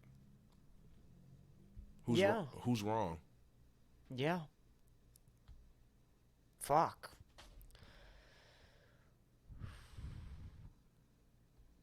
That's a lot to take in. No, that you put that really well. I don't know who said that to you, but they must have been very wise. Yeah. They must have thought about that for a very long time. You know where wisdom comes from? Where? Suffering. Yeah. There's not a person in history that got better by everything going great. There are certain theologians and philosophers that would argue that suffering is a gift. It's the only way to become a person of greatness. Look at me, I've suffered a lot. Do you think you haven't suffered enough yet? It's not for me to say. I don't know. Because humanly, yes, I would say, oh yeah, Right, everyone would, right? Come on. Yeah, but like, that's not for me to say. Do you believe in any sort of, there's a lot of different thoughts on life, like reincarnation, life's a simulation, these weird questions, right? Do you believe or buy into any of that or wonder about any of that ever? Or is it always just, no, God put us here?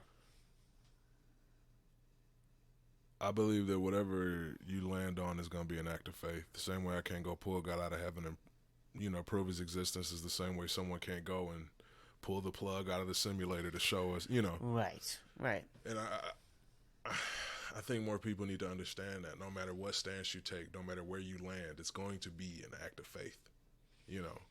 Like, faith isn't just praying to God. Like, faith is you believing in something you haven't seen. And then you get into hope and that kind of stuff. But I don't know. Does that answer suffice? Yes, absolutely, for sure. Sort of what I'm taking away from what you just said is like, no matter if it's a simulation, no matter if it's reincarnation, no matter if my God is the God, it's all sort of around the same feeling of we don't know, and that you gotta kind of believe in something. Not sort of. That's exactly That's exactly it. It's, Yes. Yeah, no matter Okay. what it is, even if it's like, oh, I'm an atheist, that's still an act of faith. It is. It definitely is the idea, but I don't know how you could be atheist. There are so many weird things. But there's atheists that would say, I don't know how you could be agnostic. There's agnostics that would say, I don't know how you could be Christian. I mean, it's, now we're getting into like specific viewpoints and stuff. But I will say I agree with you. But I do know how people can be atheists. I mean, because suffering does one of two things. It makes you better or it makes you bitter. And I know we've all had things. And if we haven't, just keep living. But we all have things that we've either prayed for or hoped for or whatever that didn't happen. And God let me down. There must not be a God, because if there was one, he wouldn't have let my mom die that way. If there was one, he wouldn't have let me get molested. If there was, you know what I mean? Like, there's just a bunch of if there was ones. Yeah. How literally do you take the Bible? Do you take it word for word as God wrote this down, or do you think that it is people's interpretations of God and Jesus Christ, or in what way do you look at the Bible? How do you read the Bible? So I do take your word for word. That being said, there are parts of the Bible that are like poetry, or where there's more similes and metaphors than actual that kind of thing. But yeah, I take your word for word. But it goes back to who I think God is. If God is as big and as powerful as I conceive, then him putting a book together is easier than me farting. That's how I see it, Right. But it goes back to how I see God, But yeah, like if God is as big, for example, if the God of the Bible exists, then yeah, he wrote the Bible. Mm-hmm. One can't exist without the other. If he doesn't exist, then no, he didn't write them. Then he didn't. But yeah, you can't read through a book of like people coming back from the dead, or like, oh, the Red Sea split in half, and then think that like this guy's not powerful enough to get the exact words he wants into that book. Come on. That's true. Like, That's true. And if you can't tell, I am an apologist, but like that's the one those are the only types of people I don't like talking to about God. Ones that did no research for themselves. And I'm not even saying you gotta look in Christianity, but any religion, you just, oh, God's just not real. Well, do you have any supporting facts? Right. I just know. The fuck? What other statement could you make and just end with "I just know"? Yeah. You know what I mean? Especially with something as powerful as God. I mean, such a complicated and not only that, human beings have thought about God forever. Since then, yep. And what you found, he's the guy. You found him. Look, but even with that, with God, like how people say that, like, oh, I found God. If God's that big, you didn't find shit. He found you. He found you. Yep. And the only reason that you're even looking for him in the first place is because he's calling you, and you think it's your idea. You think it's your idea. But the Bible says that over and over. Like, you didn't choose me. I chose you. You know? Because that's the thing about the Bible I'll say too. Like, nobody but Jesus in the Bible is worthy of anything that happened to them. Like, in a good way, And that's one of the things I love about the Bible, like the realism. Now, once again, you're not just going to show up to your average church and hear a sermon about the prophet Elijah and how he, quit his job and quit the ministry and prayed for God to kill him. You know, you're not going to hear about Jesus saying, like, my soul is sorrowful unto death. I want to die, But those things happen, and much more happen, But it comes back to what I was talking about earlier. Like, I don't intellectually respect lazy atheists. I don't. Sure. I know that's a fair point. Yeah.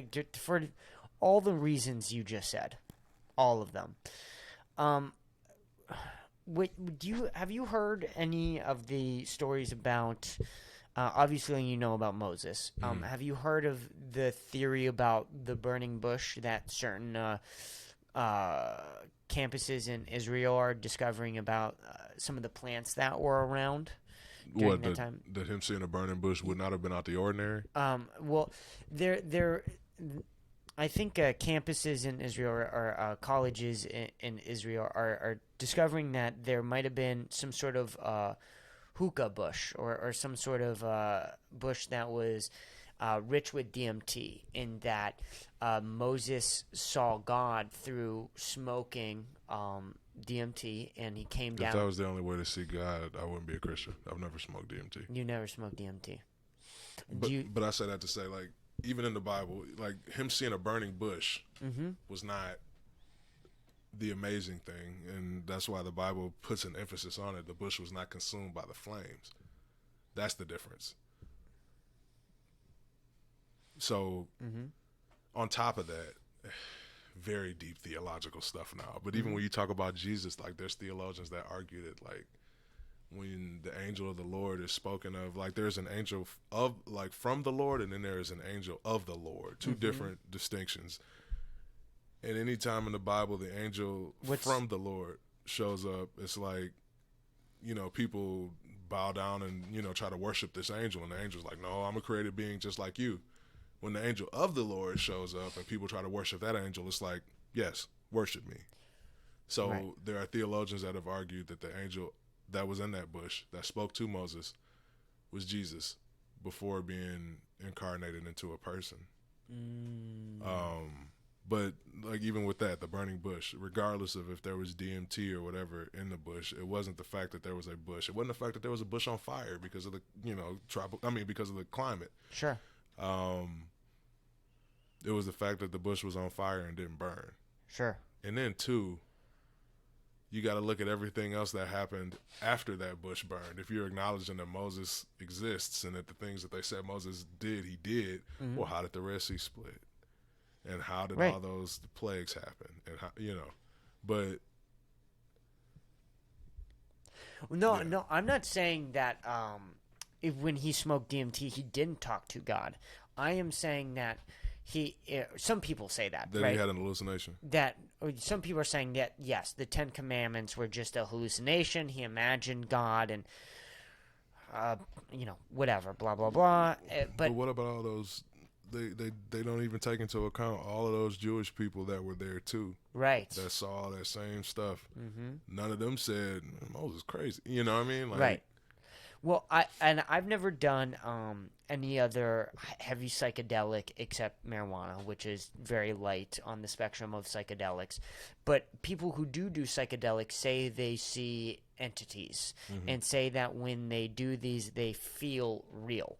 So could it be possible that maybe there is a way, not the only way to access God, but a way to access God is through drugs? And if God created and this is sort of how I've been thinking about it. If God did create the whole universe, and he did create DMT, and he did create mushrooms, and he did create, you know, LSD and all these different things, why wouldn't we be able to talk to him through these different things that he's given us? Is that a possibility? Have you ever thought about that in any way? Yeah, but the response I have to it is if it's a requirement to know who God is by getting high on these kind of things, there's a bunch of there's a bunch of recreationally drugged celibate people who, I don't even know if that's a statement. I mean, but you know what I'm saying. People who abstain from drugs. Yes. Who I do think there's multiple ways to meet God. I mean, I know that there's multiple ways to meet God. I think if anything, half the time we try to put so many limitations on God. You know what I mean? Right. Right. Because there's a preacher named Miles McPherson who he's in California. Has a church called the Rock Church. But I mean, he talks all the time about, like, I met God freebasing crack. Maybe you did. Like, I'm not saying he didn't, you know. But I will say that, like, God, even if you are high on drugs or whatever, like, God comes to you. You're not summoning him, so to speak. Sure. And so Sure. I would say that, like, yeah, I don't see that outside of the realm of possibility. It's just for me, when people try to make it seem like this is the way. Yes. And I'm like, Right, so you're saying that it may be a way, right? Yeah. God may come to you, but that's not the only way. far from the only Right. way. And I feel like a lot of people have visions of God while they're asleep, or dream of God, and they feel God that's there while they're sleeping. The interesting thing is, though, while you sleep, a lot of DMT is going off in your brain because DMT is a natural producing chemical. So could you, even imagine that maybe God is using, or not using, but has created DMT so he can make it easier to reach you, if that makes sense. And maybe sleeping is a great way for him to communicate through you. Or do you think that God can just visit you whenever he wants? It's no problem, and it's up to his will. It goes back to the root. Who is God? How powerful is God? Mm-hmm. I do believe anything's possible for God. I won't say it's not. Mm-hmm. So under the realm of anything, yeah, I think that's possible. As far as the dreams and stuff are concerned, I have personal experience with dreams, and I'll just say, for me, I don't. Yeah, it's possible for, there's a bunch of DMT in your body and, that kind of thing. I guess it goes back, well, how do I know that was God versus it wasn't God? I think that the things that happen afterward, as you continue to live, let you know. Like, dreams, for example. I've had dreams, not necessarily where I've seen God, but, like, dreams where things have happened. And it's not until they happen in real life. And I remember, like, I dreamed about this, like, last week, So, but I say that to say we're all different, and with us all being different, God knows the best way to reach each of us. And they will all be different, like that's why Christians love telling each other about your stories of coming to faith, because while there may be some similarities in terms of, like, whether it's a time in life or, something bad happens, something good happens, something, something happens. Regardless of what happened, how it happened, and if God comes to us each individual, and that's what I love so much about, like, studying the Gospels. Jesus approaches everyone differently, Right, so it doesn't matter if you're sober, and if you're doing a run, if you're sleeping, or if you're on DMT, it doesn't matter. It's the same I think God can show up thing. anywhere. Right. Yeah, I don't think God can show up anywhere, Yeah. Well, there's it's an old pothead tale that, some churches, they still do, like, the smoke with I forget what it's called, the hesha or something along those lines, where they Hashish. Hashish, yes, where they blow smoke. It's an old pothead wives' tale that used to be marijuana, and they would basically hotbox the church, and then the priest would go up while everyone was stoned and talk about God while everyone was stoned. And I've always thought of that as, do you think that might have made I've gone to church high before. You've gone to church high before. What was that like? Talk to me about that then, because if that is true, then talk to me about your personal experience with that. It was a regular church service. I would say, like, I probably sang a little louder, but it was, I don't know, like, not like I saw dragons or anything Right. in the pulpit. Did you feel more connected? Because marijuana does have that effect on people, where they feel more connected with people. They feel more in touch with themselves. They feel a little bit more spiritual, even when they're smoking and someone's not. No, I was just high. No, you were just high.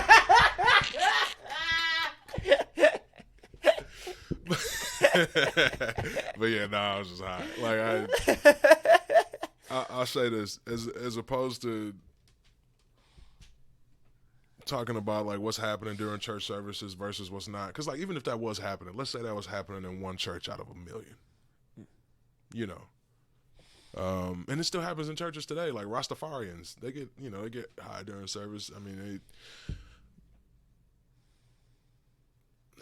where I had to find it, or where I had to reconcile with myself, was you look at like deaths that Christians have died, and you realize, well, when I say you, I'm talking about myself. I Sure. realized like, oh, this person was thrown to the lions in Rome, or in a Roman Colosseum, and he was praying for the people that threw him in there as he was murdered.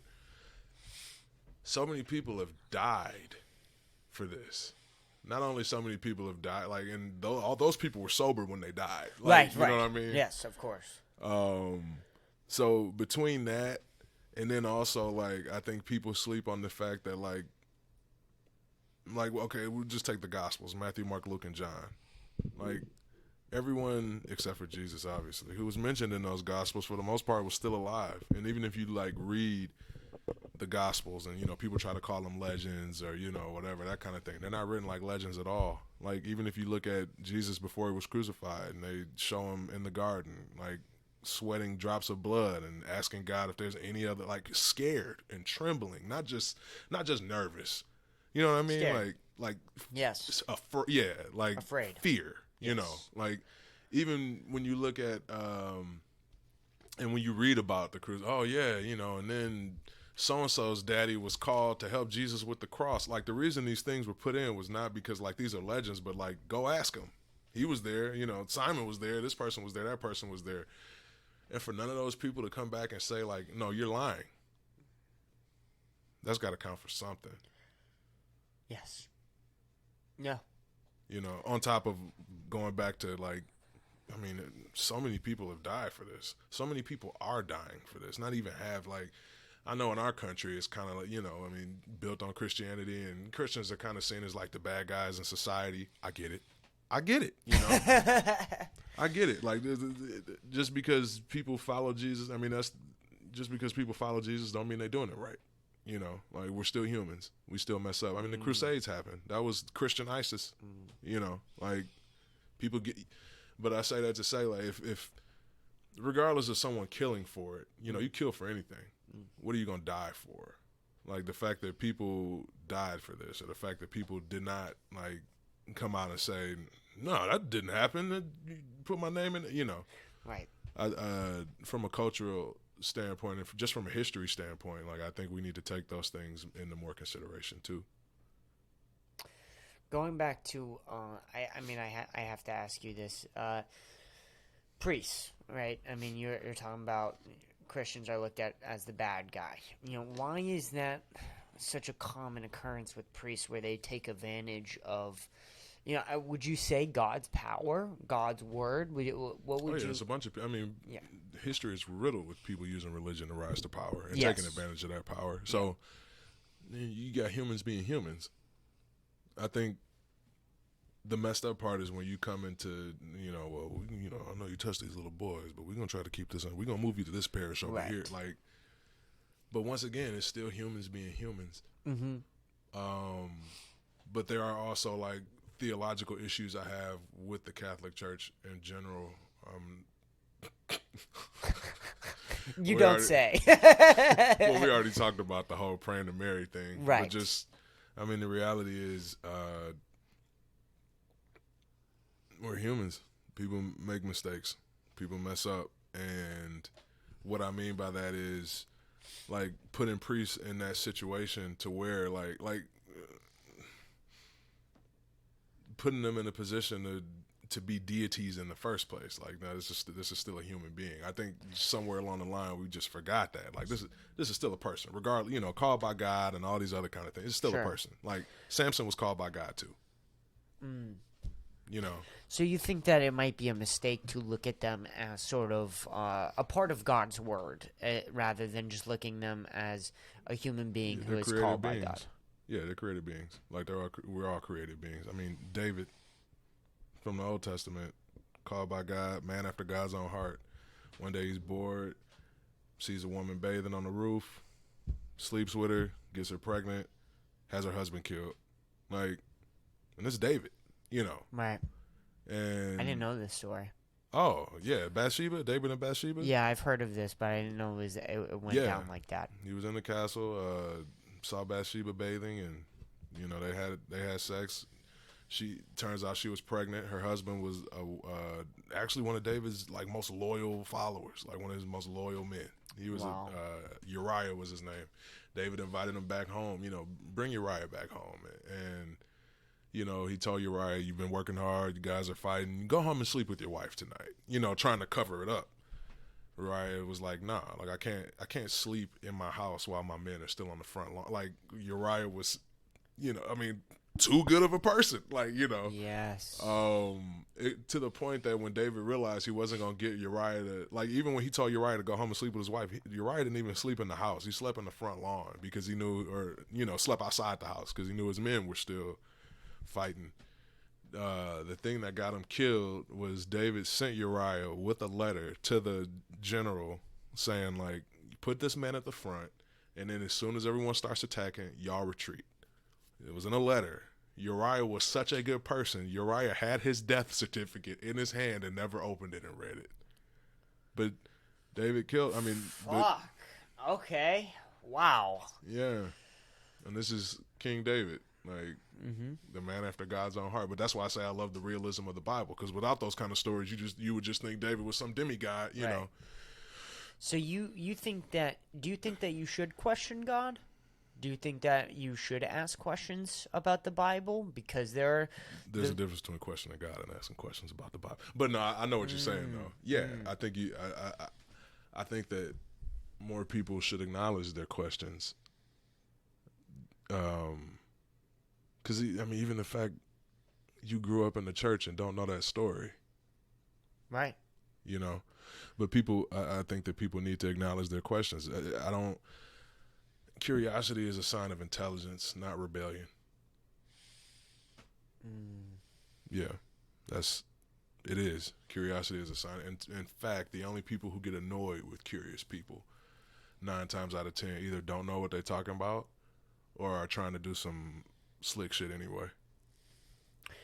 Do you have any interest of talking about your faith on stand-up or in your music or expressing it in any way? Yeah, I'm actually in the process of coming up with a completely different hour, which I'm finishing this up now, but it's pretty much rooted in the gospel. Like, people throw that word around all the time, the gospel. But right. Like, what is the gospel? What does it mean? So I go through, I start at creation, and go all the way to Jesus dying on the cross to kind of connect it, to show, like, this is the story that changes people's lives. This is because I'm really big on, like, preaching to the heart. And I know that my personal life experiences have made it that way. But, like, who would you rather, there's a difference. In growing up, too, I'm pretty sure you could probably say the same thing. Like, it's fear. Like, you need to be afraid of God. You need to. Yes. But, like, what? Yes. Judas was afraid of Jesus. That's why he was able to betray him. Right. You know what I'm saying? Like, right. If you're afraid of it, there's a difference between being afraid and love. And God doesn't want you to be afraid of him as much as he wants you to love, So for me, the way to get someone to love somebody is, preaching to the heart. And it started with me preaching to myself. Like, even there's times where I'm like, God can't love me. God's not with me, but I have to preach it to myself. Like, well, you really think God doesn't love you? Go back and look at Jesus in the Garden of Gethsemane again. Right. This plan that had been in place since before. This plan was in place before the world was even made. And now it was actually time to do it. And Jesus is like, how frightening must it be for you to know for, let's just say, millennia, or billions of years. Sure. What was coming, and now it's coming, and it's like, I don't know. Hell, like, oh, sorry. Don't worry about it, man. Oh. This Courtney, I'll call him back. Courtney's a guy, y'all. Actually, I don't need to explain He's coming that on to y'all. next week. Oh, there you go. I don't need to explain that to y'all. Yeah. It was Courtney. But, so for me to think that God doesn't love me, and I'm sitting here looking at God, Jesus, fully God, fully man, terrified, and still going through it anyway, for me. You say for us, but, like, you need to realize you are part of us, you know, for me. Sure. Like, Jesus hanging there on that cross, people hurling insults at him, talking shit. You know, you're bleeding, you're in pain. At any point in time, he could have been like, "Forget this." He stayed for me. And that the first time, I can't. I was probably like 24 when that like first became real to me the first time, and it's something I hold on to even to this day. You know, but that's what got me into, you know, preaching or speaking to people's hearts as opposed to like, because yeah, I can throw information at you and I can do all these other kind of things, but like that's not gonna change you. It never has. It never will. You know, we can debate for years. You know, but it's making it personal to you. I think that really like helps make it more real. Helps get it in there just a little deeper. And because even when, and again with Jesus on the cross, like followers of his were looking up saying like, this is terrible, there's nothing good that can come from this, God can't bring anything good out of this was the plan all along. And just because it didn't seem like it, or just because it looked, I mean, the cross is like the penultimate example of God bringing beauty out of ugliness, you know. But yeah, that is why, like, I'm very passionate about, I wouldn't even necessarily call it converting people as much as just opening their minds, or being able to at least answer the questions, like the questions that you've posed so far. That means everything to me. I mean, as someone who doesn't even want to be alive, that means everything to me. Sure. You know, because I get to at least make other people's lives better. Sure. Yeah. I hate to do this to you, Joe. I have to pee so bad. Oh, yeah, We've been recording for an hour and 46 minutes. Let's take a quick pee break, and then we'll come right back. Okay. Okay, we're back, ladies and gentlemen. We were talking about God, and I asked you sort of about you writing stand-up bits with your faith in Christianity. Is it hard to make it funny because a lot of people might not understand or they're not Christian? Nah, I mean, the jokes are still jokes. Like,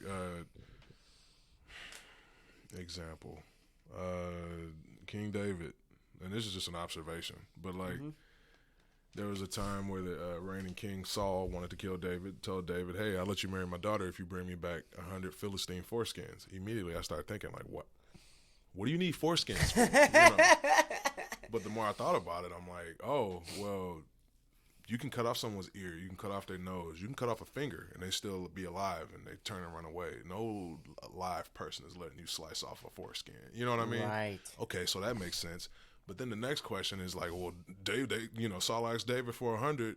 David came back with 200. Who kept counting after 99? Like, who? You know. But you know what I mean? It's like 99, and then it's like a pile of 101. It's got to be at least 100. Yeah, you got it. 101, 102. Like, who? You know, did they use tools to sift through these? But stuff like that. Or like, right. I talk about, like, Christians all the time say, like, oh, if I could go back. Because, you know, it goes to Adam and Eve. And I get it. Once again, Christians are not perfect people. Any Christian that's walking around saying that they're a perfect person is not a Christian. Because you realize as a Christian, like, everything that you have, you didn't earn any of it. Jesus earned it for you. It's a gift. You know, you're not righteous in and of yourself. Like, without Jesus, God looks at you and sees that same disgusting homeless person that you don't want to give money to.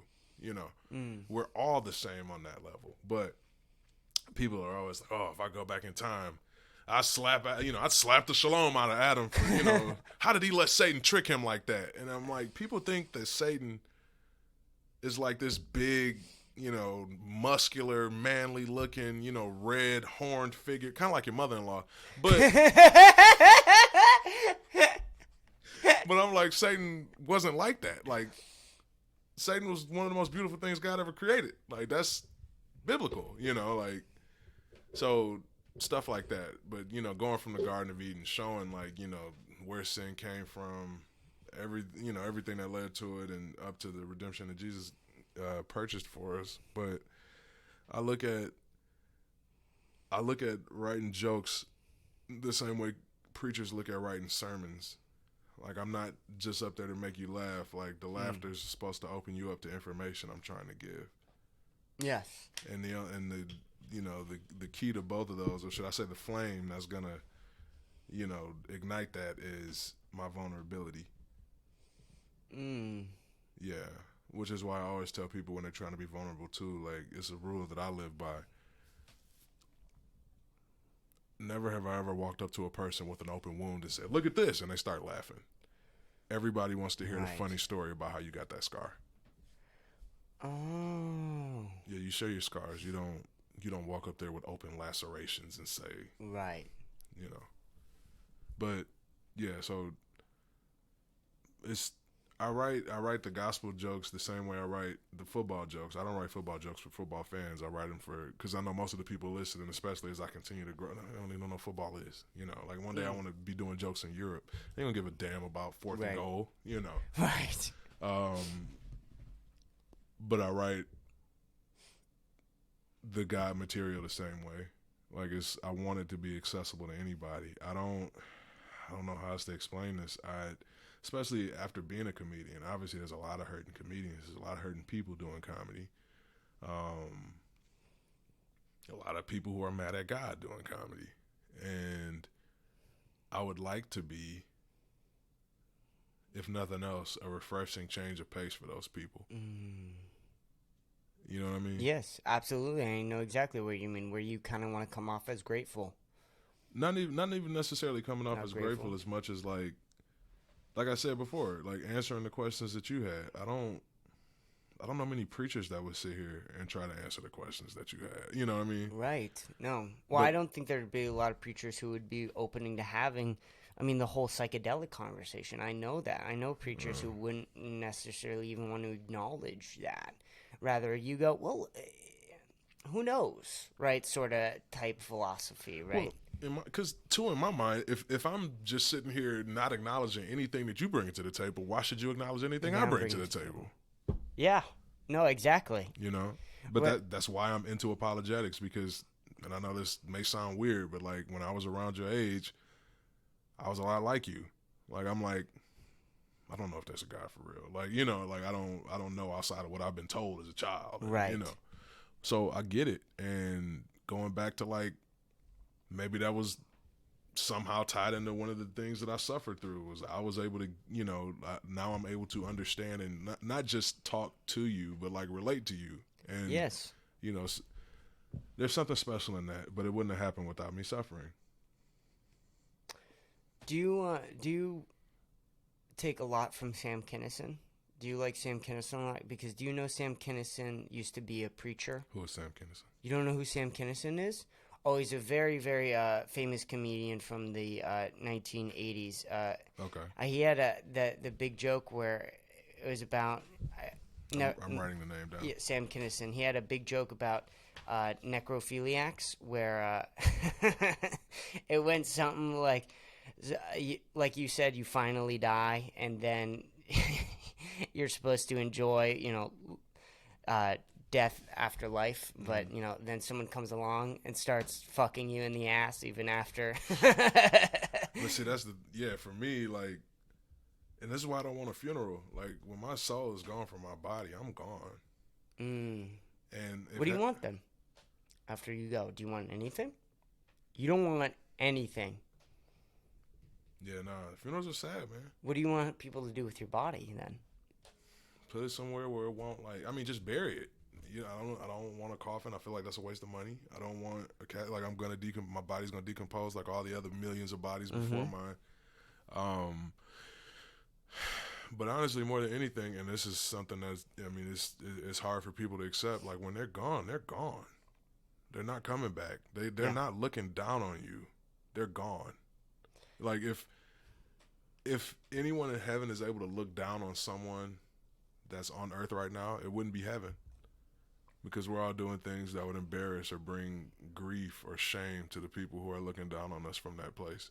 And if heaven is supposed to be this perfect place where everything sad that happened to you becomes untrue, and you're united with like the one thing you've been looking for your entire life, the thing that you've been looking for in success or in sex or in love or in relationships or adulation, you've been looking for the love of God. are you really going to be worried about anything else after you get what you've been spending your whole life trying to get to? I don't think so. And if you were able to look down on people and start to feel those negative emotions, is that heaven? Wow. I've never heard that perspective on heaven before, ever. Do you not think that...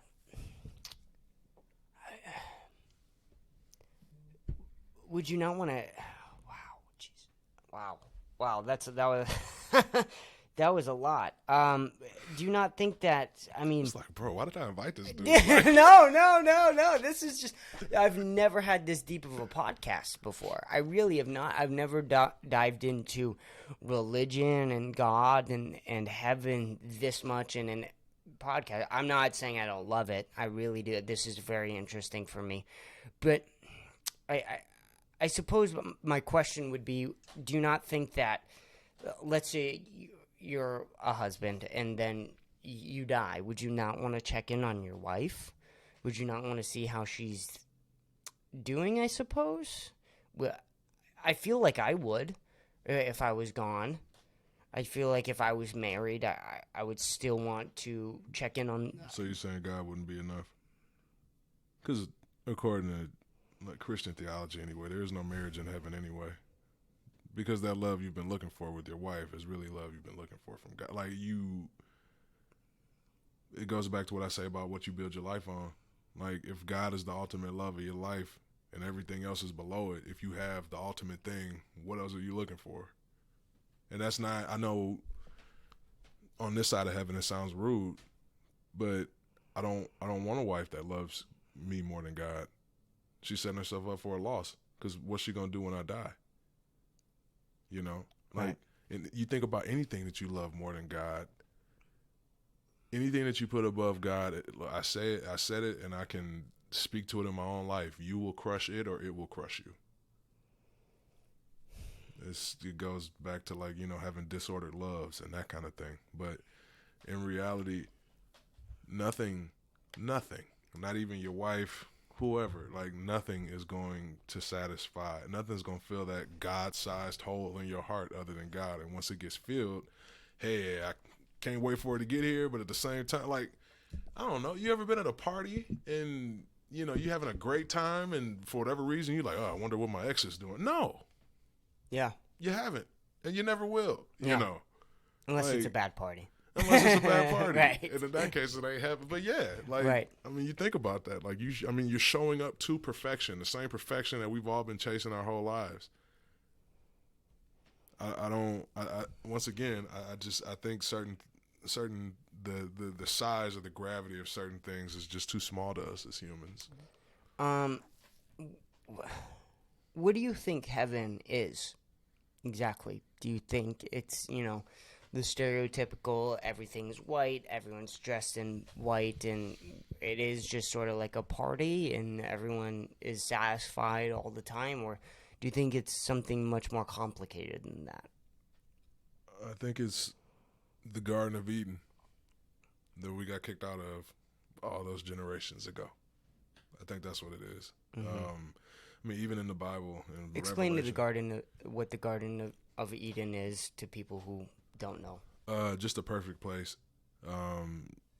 where the world is, and that's the other thing, you know, you talk about pain and suffering, like God never created pain and suffering. God can use pain and suffering to make you better and to help you grow and all that other kind of stuff. None of that was around before the Garden of Eden. There wasn't even death. God didn't make us to die.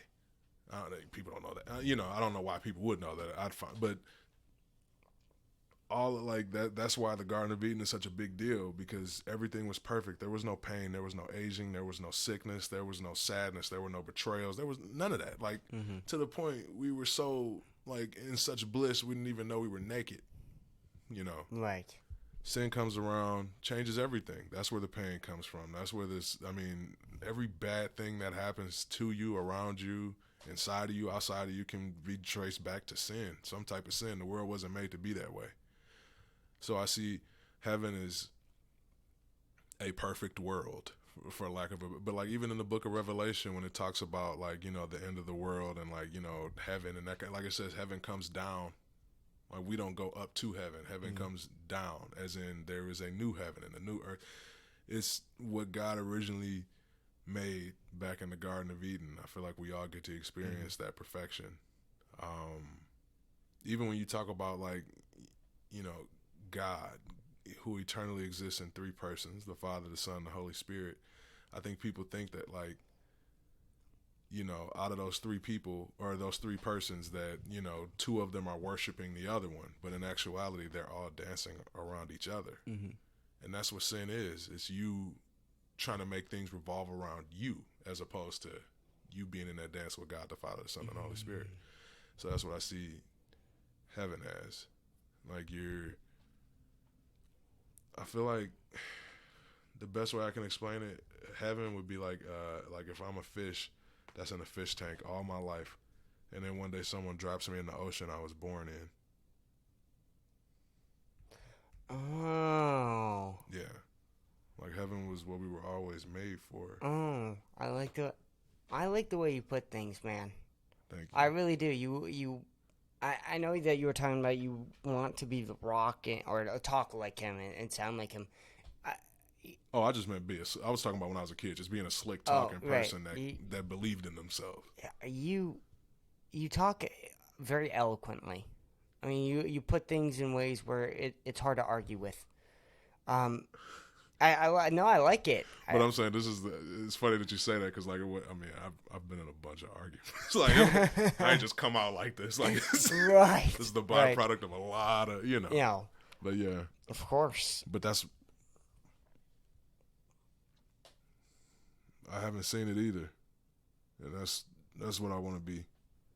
And even if it means, like, comedy doesn't work out for me or I never succeed at anything, if I can be good at that, I feel like that's way more important than anything else. Are you trying to stay away from your Christian material in this special, and then you're going to do a lot of your Christian material next special? Nah. The Christian thing, honestly, would be something totally different.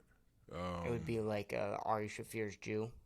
I don't know if you've seen that special, but he basically, the whole special is kind of just, I mean, it would be different, right? But because he talks about leaving it's a type of Judaism, the stricter Orthodox Judaism. Thank you so much. You want to know what Orthodox Judaism? If you want to know what Orthodox Judaism is, just open up the Bible and read Leviticus.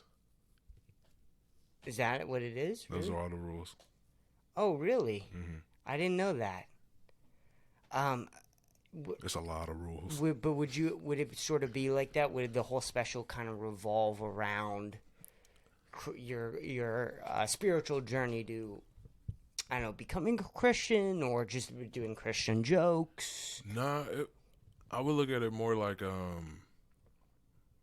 one sermon in a sermon series, if that makes sense. Like, these are things that are written specifically for church because, believe it or not, them people in church need Jesus just as much as the people outside the church. Sure. Sometimes more, you know. Right. If I could relate it to anything, I mean, that's how I see it. It'd be like I gotta call this person. Why is it that? And I say this as a suicide, like, as a person who has tried to kill themselves. Whenever you calling people and you need someone to answer the phone, nothing. Nothing. But when you need your phone to be silent, where were y'all when I had the knife to my? Anyway.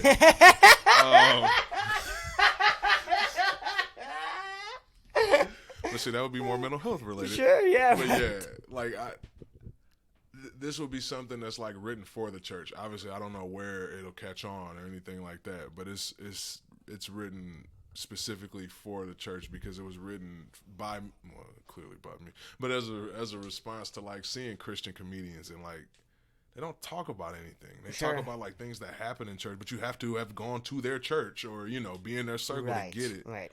Whereas with me, it's bigger than that. It's more like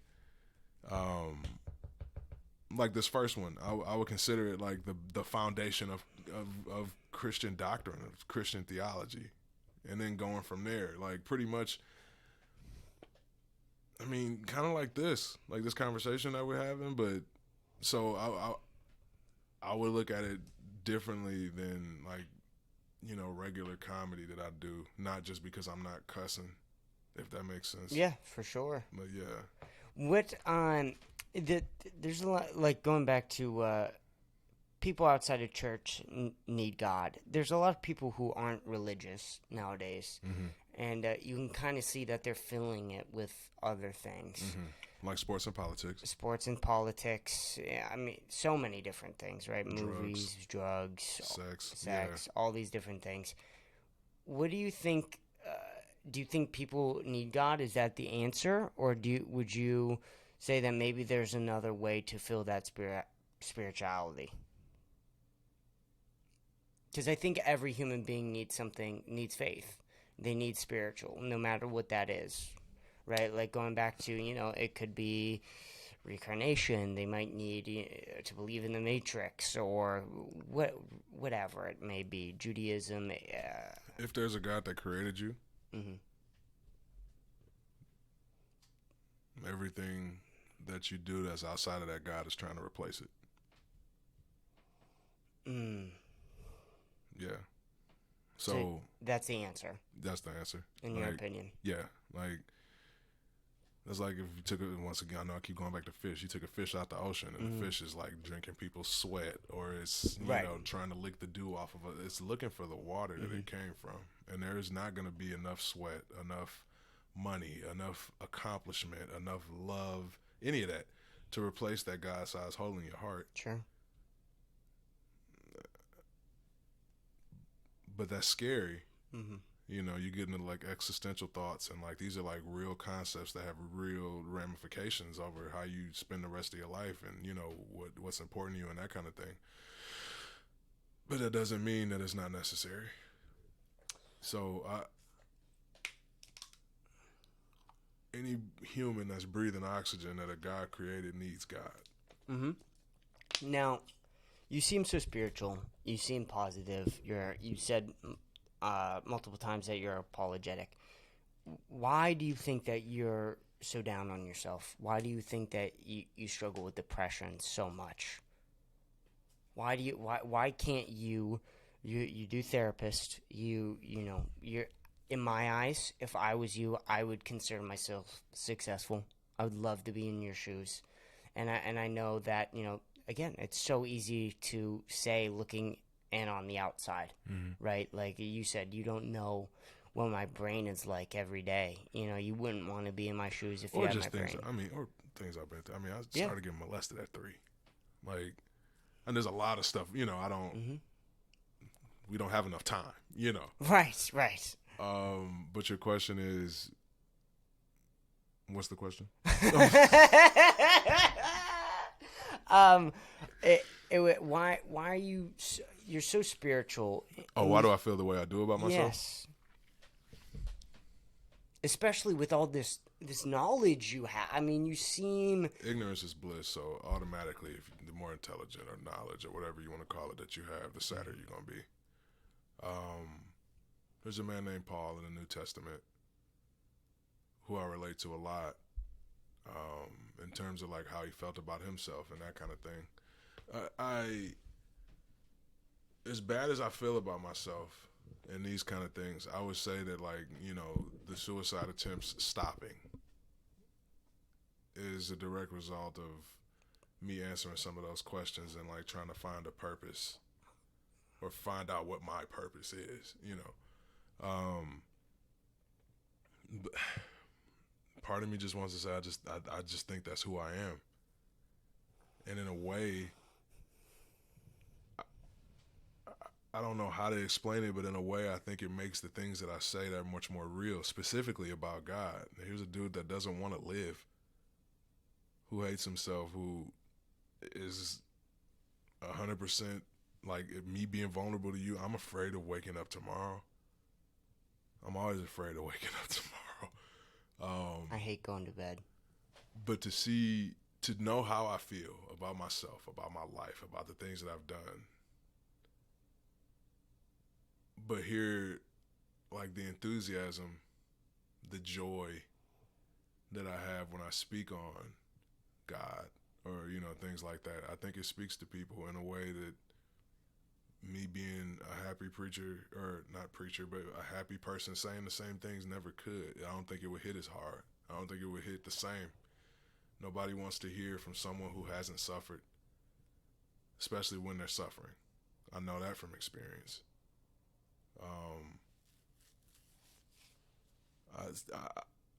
I think they somehow work together, and that is not me saying that, like, I don't glorify the way I feel about myself or my sadness. I don't talk about it unless provoked, because it is real, you know. But I think they somehow work together. I don't feel like, Paul says it in the, like, when I'm weak, God is strong. Like, God doesn't work in spite of my weaknesses. And, I would consider, like, the mental health to be a weakness, the autism, my social skills, weakness, those kind of things. God doesn't work through us in spite of our weaknesses. He works through us through our weaknesses. And yeah, I don't know. I mean, it's weird for me to say this, but there are good things to hating yourself. You don't see yourself as better than anybody else. You're that much more passionate about helping hurting people because you're a hurting person. Like, I don't know how else to explain that. Like, I know, if nothing else, I am here to help the hurting. I mean, there's a passage in Scripture. It's actually Jesus quotes the Old Testament a lot. I know people don't know that unless you actually, like, go in and look. But, like, even when he died, my God, why have you forsaken me? That was a psalm. Into your hands I commit my spirit. That was a psalm. Like, that's from the book of Psalms. What I'm about to say is from the book of Isaiah, but Jesus quotes it in the New Testament. The Spirit of the Lord is upon me because he has anointed me to proclaim good news to the poor. He has sent me to proclaim liberty to the captives, recovering of sight to the blind, to set at liberty those who are oppressed, to proclaim the year of the Lord's favor.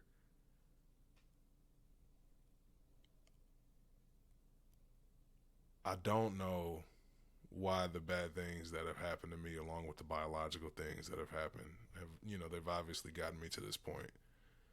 But I do know that those things are directly tied into my purpose, and I wouldn't be who I am without them, and I wouldn't be as effective as I am without them.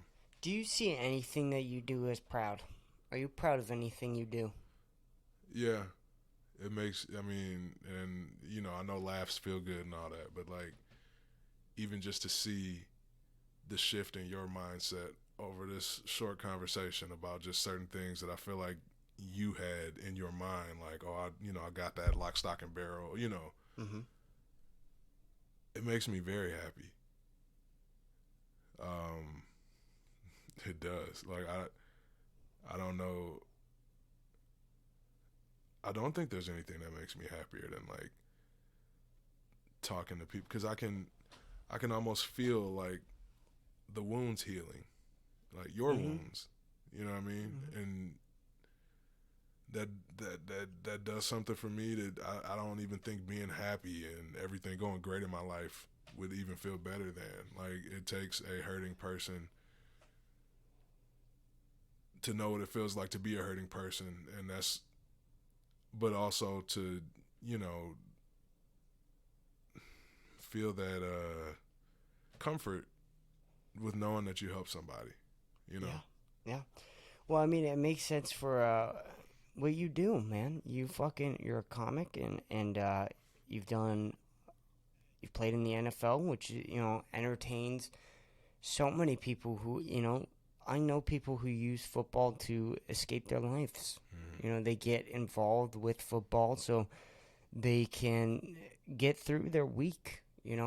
And musician too as well. I mean, you want to entertain people and take people away, but also now meeting you and seeing you also have this urge to share your faith, or maybe guide people is a better term. Answer the questions we all got. I mean, I don't know you, like, know you. Yeah, Like, I can't tell what you're thinking, but I knew with every question I answered, I knew it was a question that you had. Yeah. You know what I mean? And I realized, as you said, that like those three, football and now art, I'm surrounded by hurting people. Yeah. Yeah. And that hurts. Like it hurts me to see other people hurting, which is weird because I don't care about, like not caring about myself. Yeah. But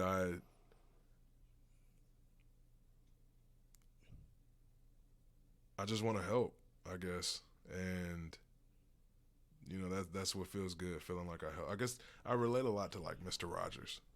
Sure. People saw Mr. Rogers, and I mean, we really as a society, we didn't really get introduced to him until he was like 45. Right. That's like 11 years from now for me, but there were a lot of things that happened from 1 to 45 that made that 45-year-old to however old he ended up living to be. And I could always see it like, yeah, Mr. Rogers, he was a great person, and Mr. Rogers was in a lot of pain. Yeah. Like you don't. I know now from experience, you don't become that passionate about helping people without that pain. So I mean, obviously my medium is different, but like shit, people don't know this. Mr. Rogers was an ordained minister. Like he went to Bible college. Oh, really? I didn't know that. Yeah. Presbyterian, actually. Between him and Tim Keller, those were two dudes that were really good at preaching to the heart, and I want to be good at that too. Well, man, I think you are. I think you are. I really mean that. Or maybe you're not there yet, but you're getting there. Yeah. And I think that, I know you said that music sort of, or maybe music and comedy is a gimmick, but, I think that you can do, maybe you don't do music comedy, but I think you should still do music. Everybody says that. I think you had something there, man. I just don't have the time. Yeah. Well, I mean, yeah. If it comes between, now I'm not gonna. Yeah, if I wasn't going to grad school, maybe. Yeah. But, and that's not me saying like I'll never do music again or anything Sure. like that. But it's just not my time right now, and Sure. I'm okay with that. Because I do love music, but I'd be lying if I said comedy didn't come 10 times easier to me. And music came very easy to me. Music came easier to me than football. But yeah, just being able to like speak to people and, realizing now as I'm older, like, oh, all those years I spent reading books and, listening to talks and, all that kind of stuff. It makes sense now because, in order to be a good comedian, you got to be a really good writer. Yeah. If you want to have material and you want to actually, be somebody that people actually want to continue to come see because you ain't saying the same 5 jokes over and over. But yeah, I mean, even with that, like I see comedy as art. And who knows if I'll be doing comedy in 5 years. I don't know. But it feels natural. And it's honestly, people have been telling me I should, long before I even knew how to play guitar, people like, you should do stand-up comedy. You should do, I can't tell you how many former teammates hit me up now. Like, bro, I told you, Right. But yeah. What was it like, because you've met a lot of people. You met so many people. I mean, I saw you met Denzel Curry. Well, oh, he was super cool, yeah. Yeah, what was that like, man? It was cool. I mean, you want to be honest, it was no different than like meeting you. Or seriously, I think we forget that. Like Yeah. I mean, it goes back to what I keep saying. Like we look at people's statuses. Like even there was a young lady I was talking to a week ago, and she was talking about how like, oh my God, I can't believe, I don't know who she saw, but let's just say Taylor Swift. I saw Sure. Taylor Swift, and and I'm like, to me that doesn't make sense. Because if Taylor Swift was created by the same God that created you, then who should you really be worshiping? Sure. You have Yeah. such an interesting way of thinking, man. You really do. You're one of the most interesting people I've ever met. That's why I'm starting my little beer line. No. The second most interesting man in the world. No. But that's how I see things. Yeah. Like, even with, I mean, even with Kobe, like I remember meeting Kobe, and I remember like it hit me after we had developed a relationship. This is a human being, like everyone else. There is no difference between this man. I mean, yes, like if you take away, I look at everybody as if they were dead already. So if you take away the status and all these other things that honestly that we care about in this country, or that we care about on this side of heaven, I've realized too, most of the things we care about don't matter to God. Most of the things that don't matter to us matter everything to God, Right. But we're all people. And I wish we could just act that way. But even with our need to worship other people, it goes back like we were made to worship. As humans. I mean, it's blatantly obvious. I don't like seeing people worship the wrong things because I know the pain that's on the other side of that when that train stops, And that's not to say that like you shouldn't cherish people and all that other kind of stuff, but everything there's an order to things, and when you get out of that order, bad things happen. But yeah, like I mean, people are people. I mean, even because let's say like people don't think about this. Like, oh my God, you go back to Taylor Swift. You met Taylor Swift, which I didn't, but you met Taylor Swift. Oh my God, blah, blah. But like, I'm pretty sure that there were a bunch of 5-year-olds at the daycare center that met Taylor Swift too, and were not impressed. Like when you know, 5-year-old Taylor Swift, like this is still a human being, Right. Like I don't like that we do that. I don't like it. I honestly think it's one of the reasons why people kill themselves. Because they know, like, well, I'll never get to that, and if I never get to that, that means, do I matter, Right. And maybe that's what I'm here for. Like, no, yeah, you matter. Even if you don't want to believe it, you matter just as much as that person. And the way life goes, shit, you could be where that person is, and that person could be where you are in 10 years. You never know, Mm-hmm. But yeah, I look at people, and I didn't always, but I look at people the same because we are all the same. I mean, King David is a perfect example. My man, King David, started out as a shepherd that his dad didn't even think was worthy of coming in the house to be anointed as king. He was the eighth of 8 kids, Right. I don't know if you knew that. Like when the prophet came to anoint the king, David's dad Jesse called in all his brothers, and the prophet's like, none of these are them. Do you have any other kids? No, I don't have any. Oh wait, yeah, I do. It's one other kid out there. I mean, but it's David, he's the shepherd. It couldn't be him. Like Right. It's the same King David. And I think we forget that. Like we're all humans.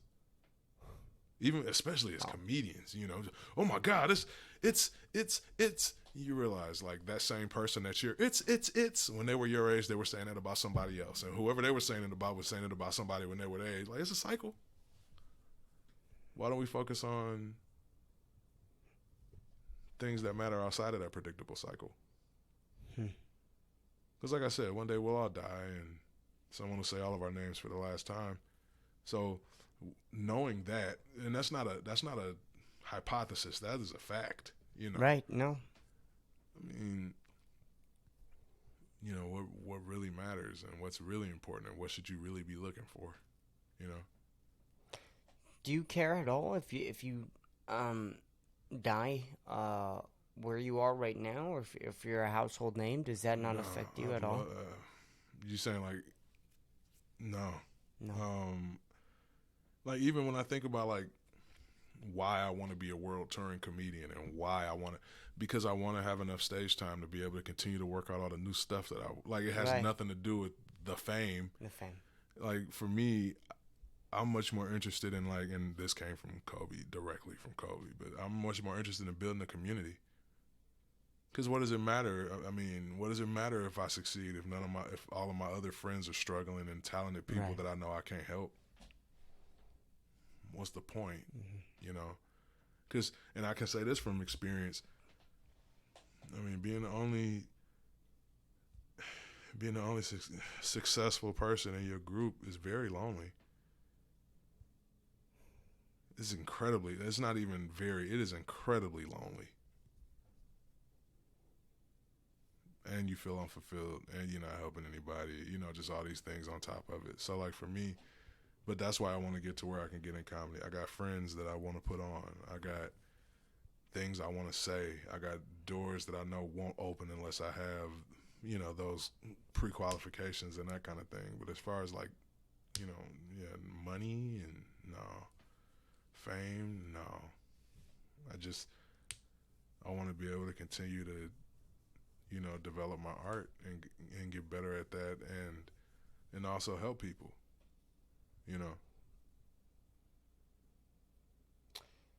Is there ever? Do you think there will ever be a time that? Will there anyone who will make you nervous? Do you think meeting them ever again? Because you said meeting me and Denzel was similar, which thank you. That's mind blowing to me to hear you say that. Is there anything that will make you nervous? Like if let's just for fuck's sake, let's say Joe Rogan hits you up and it's like anybody bigger than Kobe Bryant. I know that. Yeah. And Kobe Bryant is infinitely smaller than Jesus, than God. Right. So would I be excited? For sure. But like, right, you get excited, but you don't get nervous per se. Yeah, no. I mean, you see the same me on his podcast. Like, and I know it probably will flip you out, but you're like, holy shit, he's not bullshit. It's the same guy. But that's all I can be is myself. Yeah. Honestly, sometimes I get nervous about if I get nervous about anything.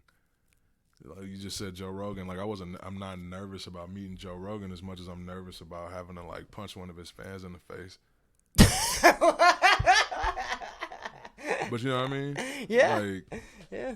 It's a pretty toxic fan base. Like, oh yeah, for sure. But yeah, no. I mean, to be honest with you, I've never even seen Joe Rogan. I've never even seen a special of his. I can't say I haven't never seen him do comedy because I saw him once at the Vulcan. And I thought it was funny, but actually, I just thought about it. I've been in the same room as Joe Rogan before. You have? I was eating at it's a steakhouse downtown or Terry seafood Black's? place downtown. Oh. It's can't think of the name of it right now, and I love the restaurant. But yeah, one of those spots downtown that serve steak and seafood, and he was there. And I just remember everybody else like, oh my God, it's Joe Rogan. Oh my God. And I was just like, oh, Joe Rogan, nice. Yeah. Do you guys have lobster? Like, right.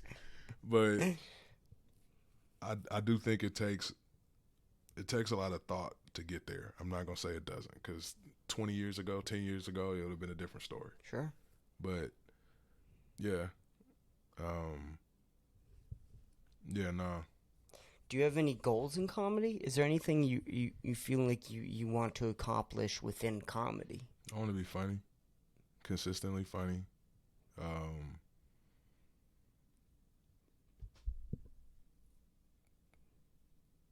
want to give people hope. So it's not about numbers. There's no place that you want to go perform at specifically. There's no, I would love to perform in front of 100,000 or 10,000 people. Like, that would be crazy. There's none of that. There's just, I hope I make people laugh. Yeah, I hope I'm good at what I do. That's beautiful, man. Yeah. That's really beautiful. Well, too, I mean, some of it comes from the knowledge of understanding that the bigger the audience gets, the easier the job is anyway. Like, at that point, because you're not in a comedy club now, people are showing up to see you. They want to laugh, Right. They know who you are. Yeah. I want to be known as a professional that was good at what he did. And I want whatever is special about me to shine through. Of course. Yeah. But I'm much more interested in, like, honestly, I'm much more interested in the apologetics. Because I know, there's a bunch of famous comedians that have done it, a bunch more that will do it. But I haven't really seen a me. And I think, if anything, that makes me excited. Just knowing that, like, there is some individuality and I don't have to try hard to separate myself. from just from other people. Sure. You know. But yeah, I would say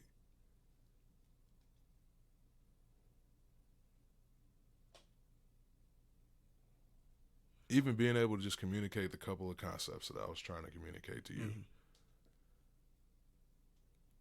in my mind, is way more important than getting laughs at my special, because you're going to die one day too. And it would really like crush my soul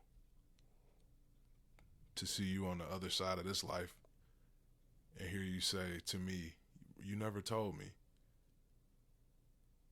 You know what I mean? Yeah. Yeah. No.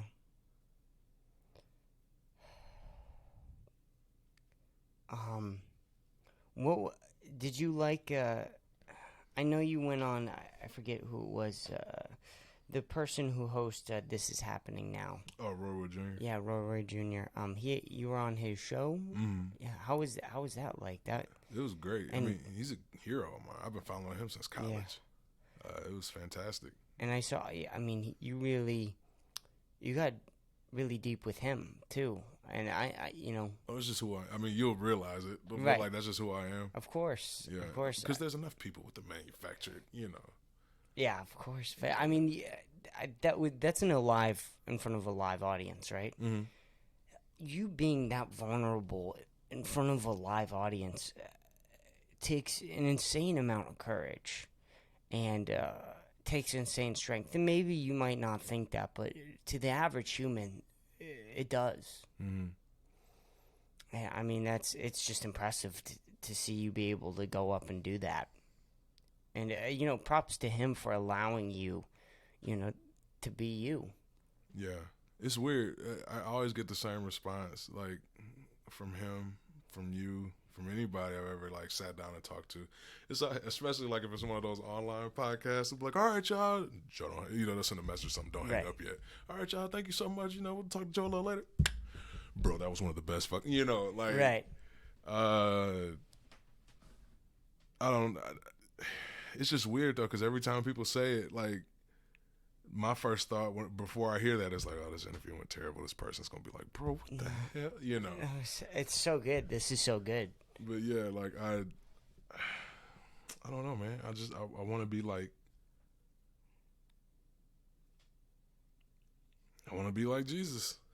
Right. Like Jesus didn't hold anything back from people. He cried with people who were hurting. He danced with people who were happy, and everything in between. And he was, I mean, a real human being, a real person, And I don't like makeup. I don't like all the body augmentation stuff. It just seems like as a society we're moving further and further away from 100%, real, organic, natural, whatever you want to call it. And I think that's dangerous for everybody's mental health, along with a plethora of other things. But I don't like sitting around and complaining about things I don't see. I would rather go try to be the thing. So I'm trying to be the thing. Right. Well, dude, you're doing, I mean, a hell of a job of it. You really are. I appreciate it. And did you ever think about God through your NFL days? Did you ever consider it or anything along those lines? Yeah, I mean, I've had personal things I've had to wrestle with God. I used to pray to God all the time before games. One of the things I would say, please keep me safe. I remember saying that prayer and thanking God for keeping me safe. And yeah, you have little injuries here or there, but I remember saying that prayer, and then like 14 snaps later, I couldn't stand up. I remember having to deal with that. I prayed to you to ask you to help me. Like it just opened up a bunch of different questions on top of questions that I had already had, Was that your worst injury? Yeah. Yeah. It's the only injury I wasn't able to stand up. I've never felt more powerless in my life. How long did it take to recover? How long were you not walking? for not being able to stand up? 4 weeks. I was supposed to be out for like 12 weeks. I came back in 4. Tibial plateau fracture. Wow. That's scary. It is. And when scary things happen, you realize what you holding on to at that point, you know? I mean, I realized that even at Nick Roche's, the memorial they have for him at Creek in the Cave. Yep. You can see it in everybody's face. No one really thinks about it until it happens, but like, shit, I'm gonna die one day too. Like, what is important to me? Where am I going with my life? You know, Right. What is important to me? Where am I going with my life? All these kind of questions.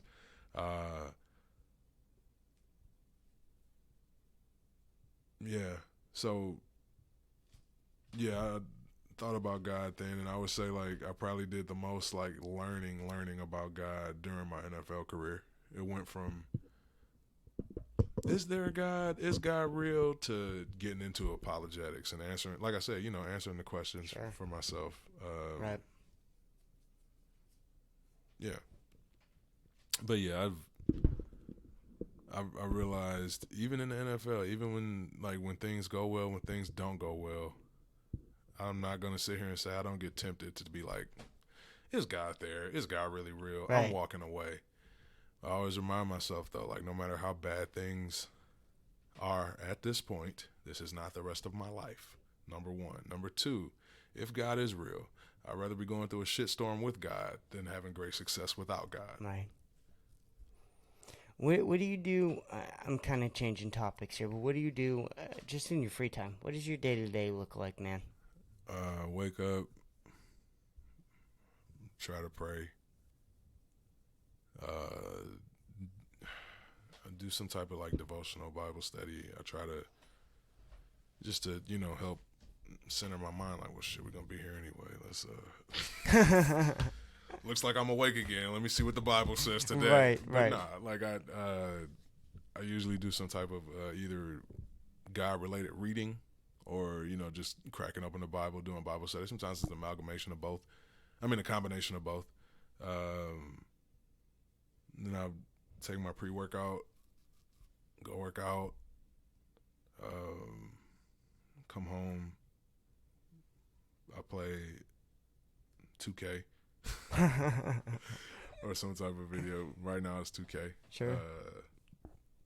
Going through my career, that Sure. kind of thing. And there's reading, writing, practicing as far as like comedy is concerned. Mm-hmm. Mostly a lot of reading and writing though, I've noticed. I'm talking to you about it. A lot of reading and writing. Mm. How do you write? Same way I talk. Yeah. So you just put words that would come out of your mouth and you put it right down on the paper. Mm-hmm. And is that the only way you write? Sometimes I write poems. Write poems. Does that help with your comedy at all? Yeah, I think it all works together. It all works together. Yeah. Because I've always loved reading. I've always loved reading and writing. So Sure. It's not like I'm forcing myself to do it. I try to. I don't know. These last couple of weeks have been weird. Getting ready for the special, that kind of thing.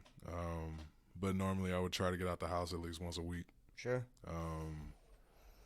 Go to a show or twice a week. Once to go to a show or a mic or something that I'm doing, and then another time just to show up and either support somebody else, show up to a show, observe, Mm-hmm.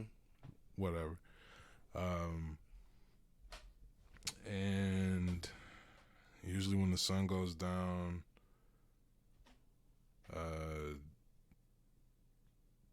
kind of like you, those, the later it gets, the less people that are awake, but no one really answers my phone calls anyway. Please feel bad for me. No, I'm just playing. People answer my phone calls.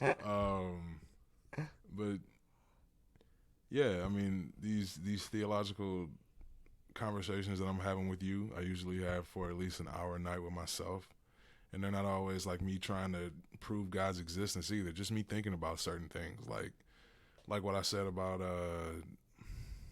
Jesus hanging on the cross and someone saying like, I don't know how God can bring anything good out of this. He was doing so many good things, and now, realizing like the real implications of that, or like, you'll read a verse and it's like, man, if this was real to me, if God, I'll even say right now, like I think about how to make God's love for me realer to me, because that's, at the end of the day, like every problem I have can be traced back to that. Like, I don't believe God loves me. I mean, you believe it, but like I don't believe it like I believe this is my right hand. Sure, sure.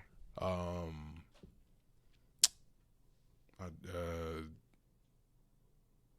maybe watch either like a movie or some TV shows, pray again and go to sleep, and then wake up and do it again tomorrow. Now that I think about it, my day it's pretty much the same day every day. It's Groundhog Day. But yeah, Doesn't sound half bad. yeah, no, it's not. And I'm sure right now I'm just looking for structure, and right now the only real piece of structure I have is the working out. But hopefully, when as the semester gets started in the spring, that's more structure. Yeah. Dude, you sound like you work a lot. I mean, and you have worked a lot, and that you practice your comedy a lot, and that's some of Oh no, I practice talking to people. practice talking to people. Like, I have like fake conversations with myself, Yeah. and like try to remind myself of like, we can't just keep steering the conversation to what we're interested in. Like, we need to listen to other people, and so yeah, I guess I practice my social skills. Yeah, no, I do that as well. No, Yeah. especially for like with the podcast, I'm always thinking about, where the conversation could go, where's it gonna go, and if it's what could I do if it's not going the way I want it to, or how could I make it better if it is going the way I want it to, and how I can be a better, interviewer, or podcaster, or podcast host, whatever you want to call it. I think if you're staying true to yourself and you're asking the questions that you would want somebody to ask, you're doing that. Because I think about like people who interview people. Right. It's like, oh, this dude, he's asking the real questions. They're like, oh, I thought that too, but right. Yeah. I wanted to ask one more kind. We'll wrap it up here, but I did want to ask. This question is: you say you feel isolated here in Austin, or with the Austin scene in comedy. I feel isolated everywhere. Why do you think you feel like that? If you think everyone is the son of God. Wait, what do you mean? So, like you say, you don't feel welcome places, right, or accepted. I just don't feel like I fit in anywhere. You fit in. Why don't you think you fit in if every single person is all created by the same being? Two-part answer. Sin, number one, that just separates us as people and throws so many different variables into the equations. And then two, it's just me. I mean, I'm neurodivergent. Most people are neurotypical. I don't fit in anywhere, not just in the Austin comedy scene. I can say the same thing about teams I've played on, schools I've gone to, those classes. I'm in a fraternity. I don't feel like I have a community inside of. Like, it's just that's just a me thing. Being a walking anomaly, I guess that's one of the things that comes with it. And what do you mean by sin? So, like, your sin is different than other people's sin, or? No, just the broken world the sin is created. I heard one person describe sin as like pretty much you trying to put yourself in God's place, and whatever that is. And just how you can probably think of a million ways to try to put yourself in God's place, you can think of a million different negative consequences of each of those million ways. And yeah, sure. But I think a lot of it's just being neurodivergent, and these conversations are cool on podcasts, but like nobody's trying to talk to you like this at the bus stop. Right, of course. And at the same time, I'm not about to sit there at the bus stop and start running back scores of games that we both that we saw, or we already know how they ended, or like, I don't know. The same way people are like, what is he talking about? I feel the same way when I hear people talking. Like, I mean, even with comedy, like if me and you were just sitting here and, oh, do you know comedian whoever? And it's like, oh, yeah, I know him. Yeah, great guy. Yeah, he's a really good dude, man. Really funny, too. Yeah, really funny. Like, what the fuck are we talking? Right.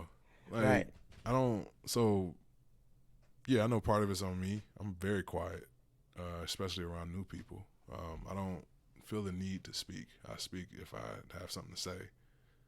It can't be said for most of the people that I come into contact with. But I think it's just a combination of things, man. Yeah, because as much as I'm like, oh, it sucks, I know if I had like a denser social circle, I wouldn't be able to read as much. I wouldn't be able to create and write as much. There's give and take to everything. Mm-hmm. So, and that doesn't mean that I don't stop trying. I try, and I will continue to try. But, yeah. Do you not think that you would maybe have more fun if you had a closer friend group?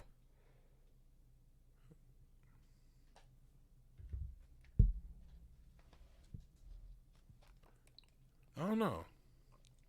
Life has just always put me in a situation where, I mean, like right now, like my best friend lives in Arizona. Mm-hmm. I've just never been around people long. Do you play with the? I mean, do you try and reach out to your friends in Arizona or your friends in other places? Like, do you try and play maybe just video games with them online? No, more talking. I feel like video games online takes more coordination, but reach out, talk on the phone, right. Send messages, that kind of thing. Yeah, for sure.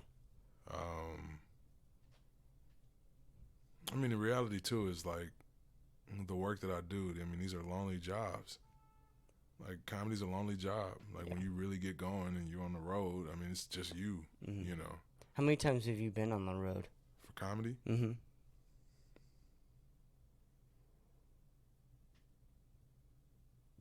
I say this year and last year, probably like 10 times. Wow. That's a long time, man.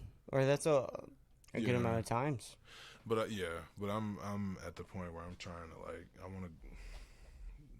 I know how this sounds, but like I want to go on a tour, but not tour like, oh, this is the word, but just tour to where you have consistent shows coming up, and there's right. I guess I'm looking for a schedule. Like right. That's Sure. But yeah, that's kind of what I'm focused on right now. I would just like to have a schedule. I feel like you have to be close, man. If you're not there, you got to be close to a tour. You're funny. I feel like people do this where they pay their dues in one thing so they can skip sort of the dues in the other thing if they try something new, if that makes sense. Obviously, there's still dues to pay, but I mean, look at Danny Brown. I don't. Do you know who Danny Brown is? The rapper? Yeah, the rapper Danny Brown. He's an excellent rapper, and now he has his own podcast with YMH, right? Mm-hmm. I mean, nobody just gets a podcast from YMH without paying dues of some sort, and he's getting spots at comedy shows for 15 minutes. Why? Because he put all this time and this effort into rapping and figuring out rapping and making music and things like that. So he was able to kind of skip a couple steps with comedy, which I think is why some people don't like you, because you did pay your dues with football, in my opinion, and then you did so much with music as well, and like you said, you're able to figure out how to write with music, and sort of with this podcast is I had some natural talent when I started out comedy, but that was all built. That was all because I did. Whose isn't though? Right. Like, that's true. I mean, even when you say like, "Oh, you're funny," like, yeah, but that came from like, I mean, legitimately. I mean, even as a child, just came from like enduring trauma after trauma and processing it in a way that isn't 100% hurtful. Like, right. Yeah, it came from me trying to come to grips with things I couldn't control, things I didn't like about myself, about things that had happened to me. So, but I said that to say like, yeah, we've all, like no one just is born funny. Nobody, And to be honest with you, like it's really a sign of like mental unwellness to even want to be in front of people and talking like that anyway. Like, Oh yeah. as far as like no mentally healthy person wants to be famous, Yes. you know.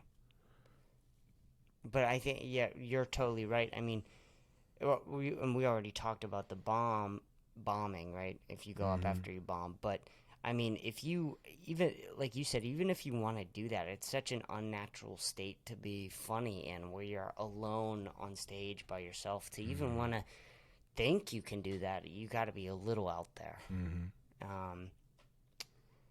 Yeah, I want to ask one more question though before you get out of here. I'll let you go. Why did you come on this podcast, man? Why'd you say yes? Because you asked me to. Really? That's it? Yeah.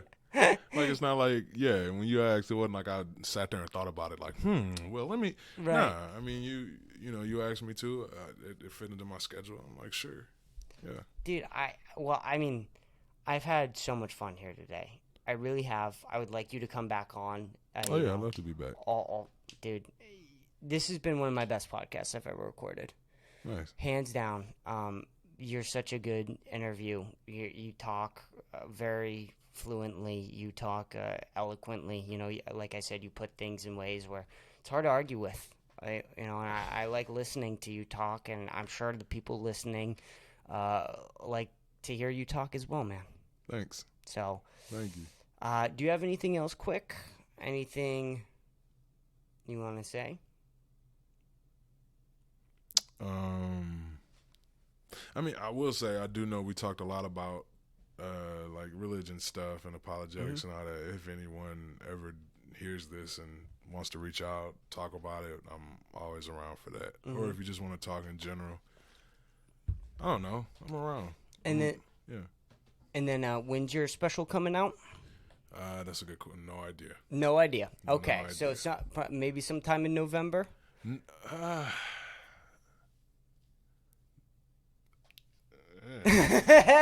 just thinking to myself, like, that's a quick turnaround. I know it's going to depend on. I know it'll depend on the editing process and how long it takes. Sure. How long that takes. If it's not November though, it'll definitely be. It will not be December. It'll be January or later, just because it's December. People, Christmas going on. People got Sure. If it ain't Christmas, ain't nobody trying to hear about that shit in December. Yeah, now that I'm thinking about it, it would be kind of cool to drop it on my birthday, January 4th, but that would be see. cool. Yeah. Oh, God, that would be a perfect date. Yeah, we'll see. Well, I would like to have you back on before you drop it for sure. Okay. Maybe to help you promote it or whatever. But Joe Barksdale on Instagram, you're all verified up. So because of football. Because of football. Holy shit! This dude's already made it as a comedian. Nah, it's football. It's football. But no, dude, you're fucking funny. You got your. Yeah, from what I've listened and seen a little bit of, you're pretty good at music. You're so bad at compliments. You're so bad at taking compliments, dude. I think it's specifically about the music. You said that was funny. I was just like, oh, thank you. Yeah. This music. I don't know why. I'm just not proud of my music. Dude, I don't know it's how so to explain weird. it. It's so weird. I'm telling you, if I could play the guitar like that, man, I would do it every night. Do it every day, bro. I'm telling you. I don't know how you can't. It's so funny to me. But you're a comedian, so what do I expect? Yeah. All right, man. Let's wrap this up because we've been recording for almost 3 hours. So Okay. So I want to have you back though for sure, and then we'll do another 3 hours. So, how are you keeping track of the? Is there? Yeah, there's a little time right there. So the first time it was like one. Like right there at the bottom, right where it says record. Oh, okay. So we've been recording. It's 8:09. Yeah, it's 8:00. Yeah. No, it's 7:09. 7:09. Okay. Yeah. I was like, bro, there's no way. Okay. Because that's been 4 hours. Right. Yeah. So we've been recording for quite a bit now. So Okay. let's wrap this up. You anything real quick?